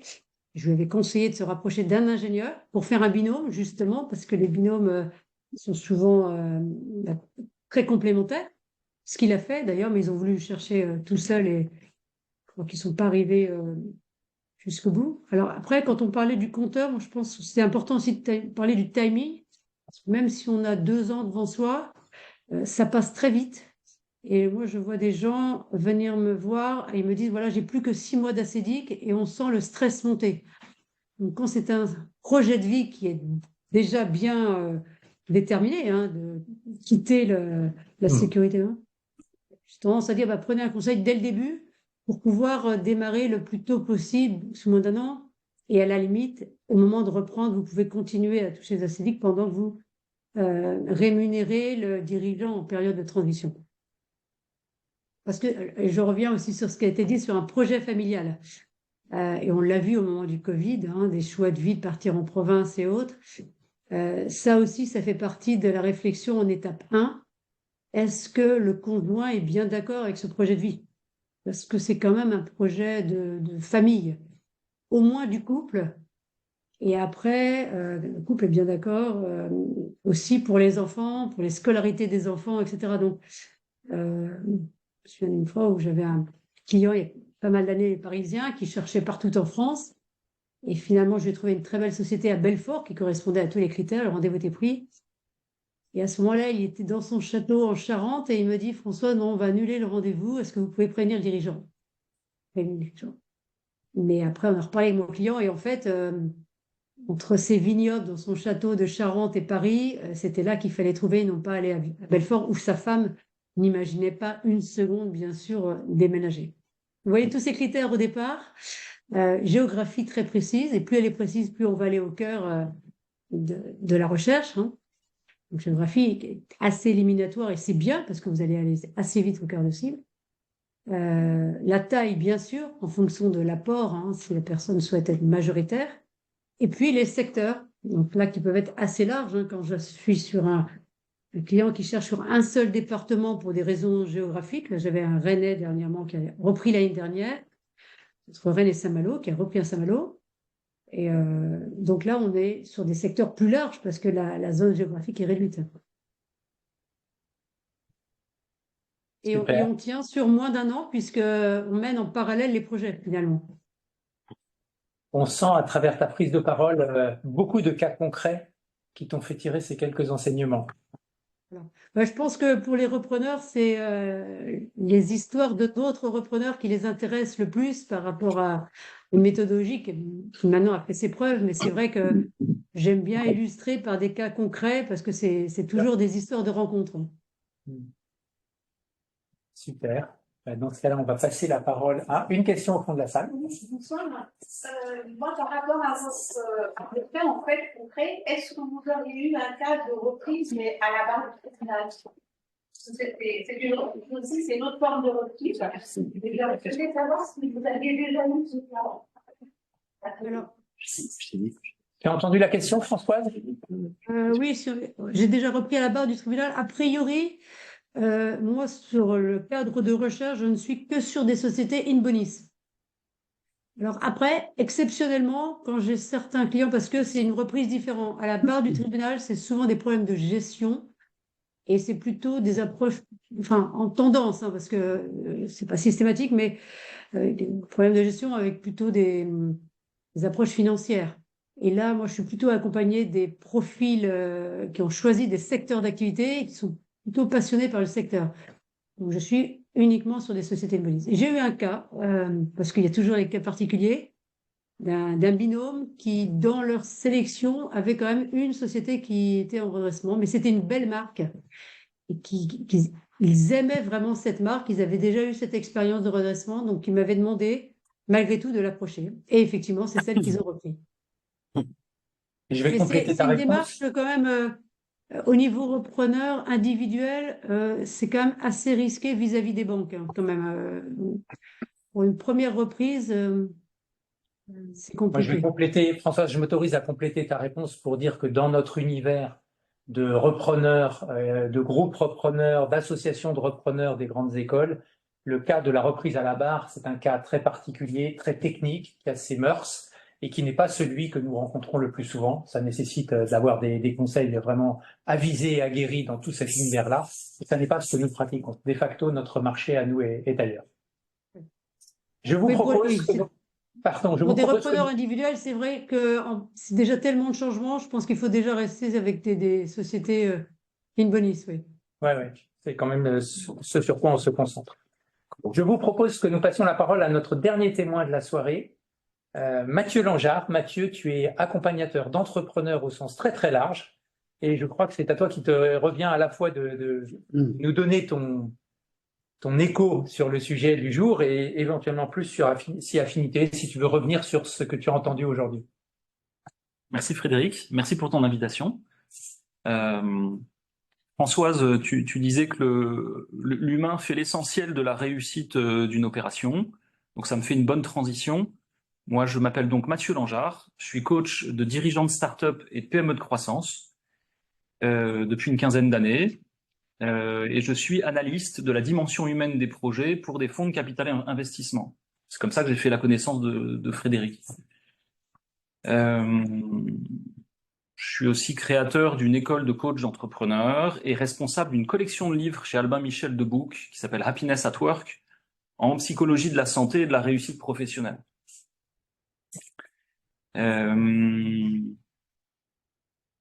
Ce qui m'a donné l'occasion de faire des analyses de repreneurs pour Appicap. Voilà, je suis un prestataire de Frédéric depuis une dizaine d'années. Sur les motivations des repreneurs, je trouve que des témoignages très vivants nous ont permis d'entendre des envies de liberté, des envies d'engagement territorial, des besoins de concret, de construction, aller au bout des choses. Très touchant aussi ce besoin d'être acteur de sa trajectoire professionnelle, hein, d'en être l'auteur et pas le consommateur, d'écrire sa trajectoire. J'ai entendu aussi l'envie de voir la valeur ajoutée de son travail, de mettre en œuvre ses convictions et ses valeurs personnelles, servir, essentiellement.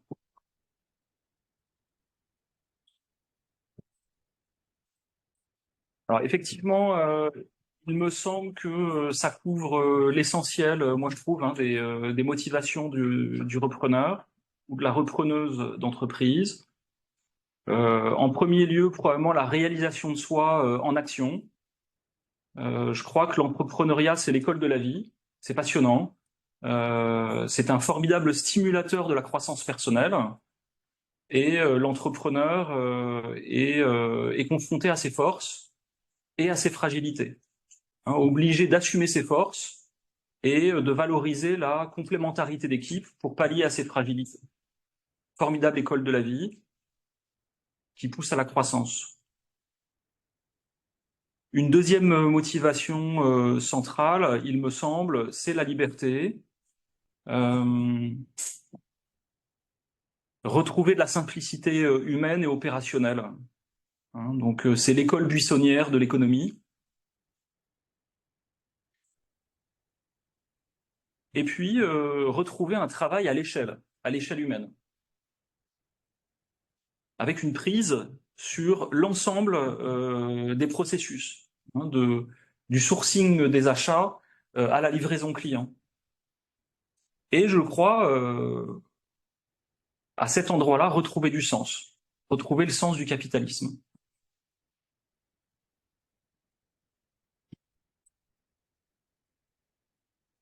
Il me semble que dans un couple, sur la question de l'éducation des enfants, hein, qui est au cœur de l'actualité, il me semble que c'est difficile d'avoir deux conjoints, parent 1 et parent 2, à 200%. Hein, ça, c'est une réalité. Avoir dans une famille un cadre sup de grands groupes et une repreneuse, ça devient difficile d'élever des enfants dans ces conditions. Hein. Je crois que question de bon sens et de réalisme. J'ai une cliente entrepreneuse qui aime bien dire que heureusement que son mari est éducateur et termine à 17 heures pour pouvoir superviser la PME familiale. Et sur le fait, Frédéric, tu posais la question dans l'invitation que tu nous as envoyée et qui nous a fait venir nombreux, la question de rebondir professionnellement grâce à une reprise d'entreprise. Moi, j'en suis convaincu. Sir Ronald Cohen, franco-anglais, cofondateur d'Apax Partners, un des barons du capital investissement européen, dit que une bonne période de chômage, c'est ce qui fait les meilleurs entrepreneurs. Voilà, on peut se détendre là-dessus, tout va bien. Et puis, il y a une dernière motivation qui a été évoquée en creux et qui me paraît fondamentale. Cette question de dire, oui, c'est une aventure humaine avec une équipe existante. Dire, écoutez l'équipe, se mettre dans son ADN, hein, prendre le temps d'écouter l'ADN de l'entreprise et de comprendre l'ADN de l'entreprise. Moi, je crois qu'il y a une autre motivation qui est souhaitable, c'est que le repreneur ait sincèrement la curiosité pour le fondateur. Je crois que la personne source d'une entreprise donne ses valeurs à l'entreprise. Je crois qu'en fait, le fondateur source les valeurs de l'entreprise. Et est-ce que le repreneur va avoir ce goût de la rencontre parce qu'il reprend aussi une culture, hein, et s'il a cette capacité de métissage, à ce moment-là, il va pouvoir refonder l'entreprise.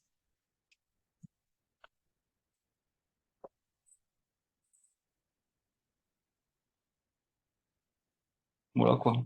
C'est passionnant.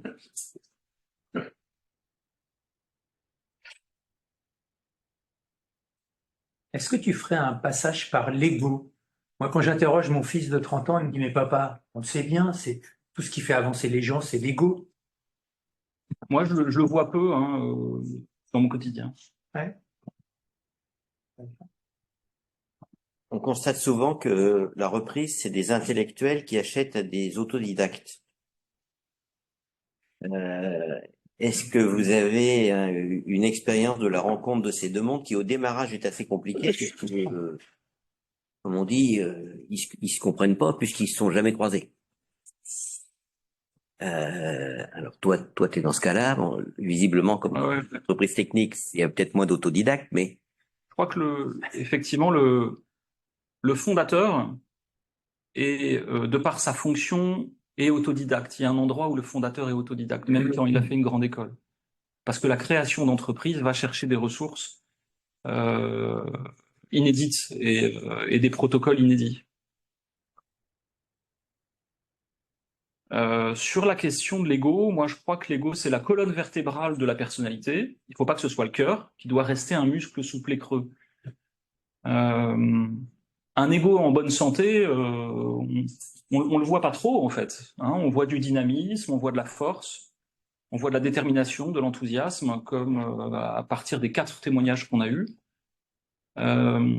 Si la question c'est est-ce qu'il faut être narcissique pour devenir chef, moi je dirais que ça c'est typiquement une question française qui est vérolée. Vouloir avoir de l'impact, vouloir avoir du pouvoir, vouloir s'exprimer dans son job et façonner le monde, c'est pas du narcissisme ça, sauf pour les Français. Je vais me permettre en complément, c'est surtout beaucoup d'humilité plutôt que de l'ego. Moi je constate que c'est plutôt, comme disait tout à l'heure Emmanuel, d'aller se faire plaisir, aller vers le concret, mais avec beaucoup d'humilité. Moi, je vois des profils, des beaux profils, et j'ai eu le cas d'un HEC qui a repris un autodidacte, et en fait, il y avait beaucoup de respect et d'admiration réciproque. Parce que finalement, l'autodidacte, il avait quand même fait ses preuves. Il est parti de rien, il a fait ses preuves. Et quand j'avais approché, il avait déjà des offres. Et nous, on ne savait pas. Et il nous a demandé de venir rapidement, puisqu'il avait déjà 6 LOI. Et on l'a vu 2 jours après avec mon client, qui était un HEC. Et en fait, au final, il a repris à mon client, parce qu'il a eu confiance en lui, il y a eu un bon feeling. Et je pense que il y a un respect mutuel de celui qui a fait ses preuves et puis et l'autre qui se dit, le dirigeant se dit, bah là, il parle l'anglais comme moi je sais pas faire, il a fait une grande école, il va développer là où moi j'ai pas pu accéder, mais il a déjà fait la première étape. Donc le nouveau repreneur va donner une dimension de développement. Et sur la question de l'humilité, je crois que le fait que le repreneur s'intéresse aux valeurs du fondateur, du cédant, va être facilitant pour l'opération. Parce que moi, je crois que le fondateur a surtout besoin de passer un relais culturel. Et qu'à partir du moment où il sent que son bébé culturel, parce qu'une entreprise, c'est d'abord un phénomène culturel, va être respecté, honoré, il lâche l'affaire. Sinon, je crois que beaucoup de fondateurs ont du mal à lâcher et parfois au dernier moment, avant la signature, bloquent. Donc, il y a des gages de passage de relais culturel à donner aux cédants, et ça va faciliter l'opération, à mon avis. Ce qu'on peut J'ai eu peut-être un dire, dirigeant, par exemple, pardon. ce qu'on peut peut-être dire quand même, c'est qu'il y a pas mal de confiance dans ces histoires. Le repreneur, il a confiance dans l'avenir, et il a aussi confiance en lui. Alors, ça s'appelle pas forcément de l'ego, mais il est quand même capable d'inspirer de la confiance aux cédants, d'inspirer de la confiance, et ça passe aussi un petit peu par de la confiance en soi, qui est pas forcément, enfin, qui est quelque chose d'assez positif, qui permet d'avancer. Confiance en soi et humilité, on y revient. Hein. Je pense que Ah bah, c'était. ouais. Parce que c'est ton test, Françoise, qui crée un petit peu de confusion, hein, quand même. Comment il s'appelle, ton test? Il s'appelle EgoScan. EgoTrip? Ah non, EgoScan, ok. Enfin, confusion, je crois pas, parce qu'il y a beaucoup de gens qui, grâce à ça, ont affiné leur recherche quand même. Hein. Donc, non, il faut le rebaptiser, il faut le rebaptiser, le test. Le mot oui, ego. c'est le nom. Ouais, j'y étais pas du tout. C'est pour ça, c'est le nom. Pardon, l'ego. Parce que c'est tout le contraire de l'ego. Je pense que le repreneur doit être très humble, hein, au contraire. Je vais vous donner un exemple d'un dirigeant qui me disait, moi, c'est très, très important qu'on s'entende bien, une vraie confiance, parce que quand je vais avoir vendu et que je vais voir mes salariés le samedi matin au marché, je veux pas avoir à changer de trottoir. Et je veux pas qu'ils me disent, bah, maintenant, tu nous as mis dans une mauvaise situation, maintenant tu es parti, tu as quitté le bateau. Et donc, c'est pour ça qu'il y a une confiance du dirigeant qui choisit son successeur. Et surtout en province, je dirais, c'est peut-être encore plus marqué quand ils habitent sur place et qu'ils rencontrent effectivement au marché et partout encore ses salariés. Et c'est pour ça qu'il choisit aussi celui qui s'intégrera dans son équipe qu'il a créée lui-même. Et c'est pour ça qu'on revient à l'humain dont on parlait.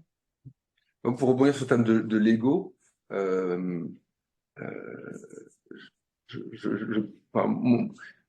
pense que j'ai un peu d'ego, et un peu peut-être parfois prétentieux. Et il y a une parole qui un jour m'a fait beaucoup de bien quand je parlais de mon projet de reprise, etc. Et voilà, quelqu'un qui m'a dit, mais en fait, je trouve ça super que des gens comme toi veuillent devenir chef et patron d'une PME. Voilà. Et en fait, ça m'a un peu libéré. On peut comprendre cette ambition-là, qui peut par ailleurs parfois sembler un peu prétentieuse, mais je pense que c'est important et finalement relativement. Je dirais que ça n'est pas prétentieux, c'est une fonction d'abord qu'il faut assurer, et l'important c'est de sentir qu'on en a les attributs ou pas. Pour ceux qui me subissent chaque année dans le cadre de la formation à la reprise d'entreprise que j'assure au sein de l'association XMP Entrepreneurs, vous m'avez déjà entendu dire, vous avez fait beaucoup trop d'études pour reprendre une boîte. Parce que reprendre une boîte, c'est pas une question d'intellect, c'est une question d'intelligence humaine. C'est une question de mode d'interaction entre personnes, c'est une question de transmettre sa passion, sa motivation, c'est une question d'écoute, c'est une question d'humilité, tous ces mots qui ont été abordés. Et je dirais presque que d'avoir fait trop d'études, ça vous crée un handicap. Si vous arrivez avec la certitude que c'est vous qui avez le cerveau et pas l'interlocuteur en face, ça crée un handicap dans la discussion. Moi, j'ai tendance à prolonger le propos en disant, je préfère finalement, dans mon autre casquette qui a été d'investir, d'être investisseur à côté de repreneur dans des PME, je préfère avoir quelqu'un qui a fait moins d'études, mais par contre, quelqu'un qui a défendu son sac de billes dans la cour de l'école. Ça me paraissait un attribut important. Parce qu'il va falloir quand même rentrer dans la bataille, il va falloir un peu se frotter, se faire un peu mal, se frotter les uns les autres, se frotter les antennes. Et donc défendre le sac de billes versus avoir un diplôme à 5 étoiles me paraissait un meilleur atout. Avec le plus de calots. Avoir un peu plus de calots. Moi, je crois qu'il y a autant de profils d'entrepreneurs que d'individus. Hein. Ouais, c'est un phénomène complexe, mystérieux. C'est comme les performances d'un fonds d'investissement, hein, c'est complexe et mystérieux. Il faut être humble aussi là-dessus et pas éviter la catégorisation. Hein. Ouais. Pas comme le dit Françoise, il y a plein de profils d'entrepreneurs, mais il y a plein de profils dont on sait qu'ils ne seront jamais entrepreneurs. Et ceux-là, pour le bien de la boîte et des autres, il faut mieux pas qu'ils y aillent. Nous, quand on voit quelqu'un qui hésite, on lui dit, vous savez ce que c'est qu'être entrepreneur? Alors, il nous sort des grands mots et on lui dit, c'est accepter de prendre tout seul une décision sur ce sur quoi vous n'êtes pas compétent. Et là, tout de suite, les trop intello, ils disent, ah ben non, mais moi, si j'ai pas tout analysé, je n'irai pas, ben, je dirais tous les jours, vous en aurez. Donc, surtout, reprenez pas une PME. Voilà. Et en même temps, ces gens-là, quand leur trajectoire de vie croise un projet qui les passionne, tout d'un coup, ils se mettent à comprendre la question que tu poses. Exactement, mais tant qu'ils ne l'ont pas compris. Voilà, c'est très contextuel, hein, je crois, le potentiel entrepreneurial. Hein, quelqu'un peut avoir 0 potentiel en année 1 et son potentiel explose en année 4, hein, parce que quelque chose se passe dans sa vie. Question? J'ai 2 questions. La première, c'est aussi ce qui est intéressant, c'est l'échec. Comprendre l'échec, c'est-à-dire ceux qui sortent de ce projet mais ne le font pas à la fin. Le pourcentage serait intéressant. Deuxième sujet, c'est aussi l'échec dans la reprise. Sur les reprises que vous avez pu assister, en pourcentage, combien ça, bon, bien évidemment, c'est toujours intéressant de juger ça parce que je pense que c'est, on comprend. Et après, vous avez noté un point qui m'a intéressé et interpellé, c'est le côté humain, la continuité humaine, qui peut être certainement parfois un enjeu dans la reprise, qui peut peut-être être une des causes. Donc, est-ce qu'il y a du coaching, par exemple, sur lequel vous participez à ça, vous faites du coaching pour ces gens-là, pour s'assurer que la reprise aille bien par la suite? Comment gérer l'ancien, par exemple, le fondateur qui prenait beaucoup de place et qui laisse peut-être moins de place aux nouveaux repreneurs? Est-ce que parfois il ne faut pas couper carrément l'ancien fondateur, s'assurer qu'il ne vient pas? Parce que sinon, voilà. Donc, excusez-moi, voilà, c'était pas votre question. On a un bon exemple très rapidement. Frédéric a investi dans une société où le fondateur, cédant, on s'en est rendu compte un petit peu tard dans le team building et dans l'accompagnement du repreneur. Le cédant avait comme valeur anarchie, scepticisme. Et donc, en team building, je me suis retrouvé avec une partie de l'équipe dépositaire de ces valeurs. Et moi, j'arrive la bouche en cœur pour former l'équipe et diffuser dans le CODIR les valeurs du repreneur, avec des valeurs beaucoup plus classiques et disciplinées. Et ça m'a un petit peu pété à la gueule. Donc oui, la bonne idée, c'est, à mon avis, d'interviewer ou de faire interviewer le fondateur, la personne source, sur ses valeurs enracinées, rarement celles auxquelles on pense, parce que c'est notre oxygène, donc on s'en rend même plus compte. Et notamment d'avoir accès aux moments clés et aux rencontres clés de sa vie, positives et négatives. Et ça permet d'entendre souvent 3 grands pôles de valeurs, et ensuite de l'aider à les sélectionner, à les hiérarchiser. Pour nous, au sein d'Entreprenance Institut, qui est mon entreprise, d'arriver à 3 fois 3 valeurs, 3 pôles de valeurs hiérarchisés. Pôle 1, pôle 2, pôle 3, hein, le pôle 1 étant non négociable. Et ça donne un peu un mode d'emploi du fondateur et aussi du coup de l'équipe. Alors là, en l'occurrence, la société dont je parle avec scepticisme, anarchie, donc abonné forcément au canard enchaîné, etc. Donc difficile, il a créé un modèle managérial autour de ça, c'est très curieux. Heureusement, le repreneur, c'était un MBO, donc il était depuis quelques années dans l'entreprise et il avait pu métisser. Et le passage s'est fait plus facilement. En MBI, avec Frédéric, on a eu un échec. parce que le gars est arrivé tambour battant avec une stratégie un peu de tabula rasa sur les valeurs des deux jeunes fondateurs pourtant, et la greffe n'a pas pris. C'est-à-dire que l'équipe a rejeté le repreneur. Et Frédéric a dû prendre une décision difficile que je ne préfère ne pas prendre. Hein. Moi, je suis analyste. Hein. J'analyse et puis l'investisseur décide. Et je vais compléter la réponse en donnant un chiffre, puisqu'il y avait une question sur le chiffre. Nous avons repris 29 entreprises, nous avons eu 5 échecs humains. Donc, je vous laisse calculer le ratio de 20%. Est-ce que c'est le ratio du marché? J'en ai fichtre pas la moindre idée. Mais voilà, sur un échantillon, un retour que je peux faire et que je peux partager. On va prendre une dernière question peut-être. Allez. C'est une question, François, je crois et c'est en lien avec la question précédente. Le fait qu'un des fondateurs soit resté dans l'entreprise, vous aujourd'hui vous le voyez comme un facteur de succès parce que ça permet de faciliter la transmission. Est-ce que à un moment donné, vous l'avez identifié comme un potentiel facteur de risque, justement avec le regard des fondateurs. Moi, j'aurais pas fait comme ça. Voilà, est-ce que donc non, je l'ai pas considéré enfin, je l'ai très vite identifié comme un facteur de succès et pas de risque. Pourquoi? Parce que très vite, j'ai vu que j'aurais aucun problème de leadership. Ça veut dire que vous aviez les mêmes valeurs. En fait, intrinsèquement, vous aviez quelque part les mêmes valeurs que... On partageait des valeurs communes de simplicité, d'identité, voilà. Mais surtout, il n'y avait aucun problème de leadership. Je savais que je pourrais prendre la parole dans l'atelier et communiquer ma décision, quelle qu'elle soit, sans difficulté avec lui. Voilà, parce que c'est quelqu'un qui est techniquement très très bon, mais il gérait la production, sauf qu'il ne manageait pas la production, il prenait jamais la parole devant l'équipe. Enfin, voilà, donc il avait des très grandes qualités, mais je savais que j'aurais pas de problème de positionnement avec lui. Et voilà, et puis après, je sentais au fond de mes tripes, alors ça je crois beaucoup à ça quand même, hein, très vite on sent les choses, et je pense que c'est important de travailler ça, à sentir les choses. Très vite j'ai senti que voilà, que ça devrait bien se passer. On n'est sûr de rien, mais que voilà. Très bien, je vois l'horaire. Je vois que tu as une question. Une question en ligne, oui. Pour merci. François, toi apparemment tu voulais être chef et prendre des décisions. Comment tu fais aujourd'hui pour partager ou pour les prendre toutes seules? Moi j'aime beaucoup le principe du discernement. Donc je sonde mes prédécesseurs. Je crois beaucoup au développement aussi des personnes, donc j'ai à cœur de promouvoir des gens en interne, donc j'en ai déjà fait un chef d'atelier, donc je vais aller les sonder pour demander leur point de vue. Voilà, donc je questionne, et puis à un moment, j'ai jamais eu de problème à trancher, voilà, donc mais je prends mon temps. Très bien, merci. Je crois qu'il y a une heure raisonnable où il faut savoir clôturer une soirée. Donc, il me revient de le faire. D'abord, en vous remerciant tous aussi nombreux qui êtes venus vous intéresser à notre thème du soir, présents dans la salle ou à distance.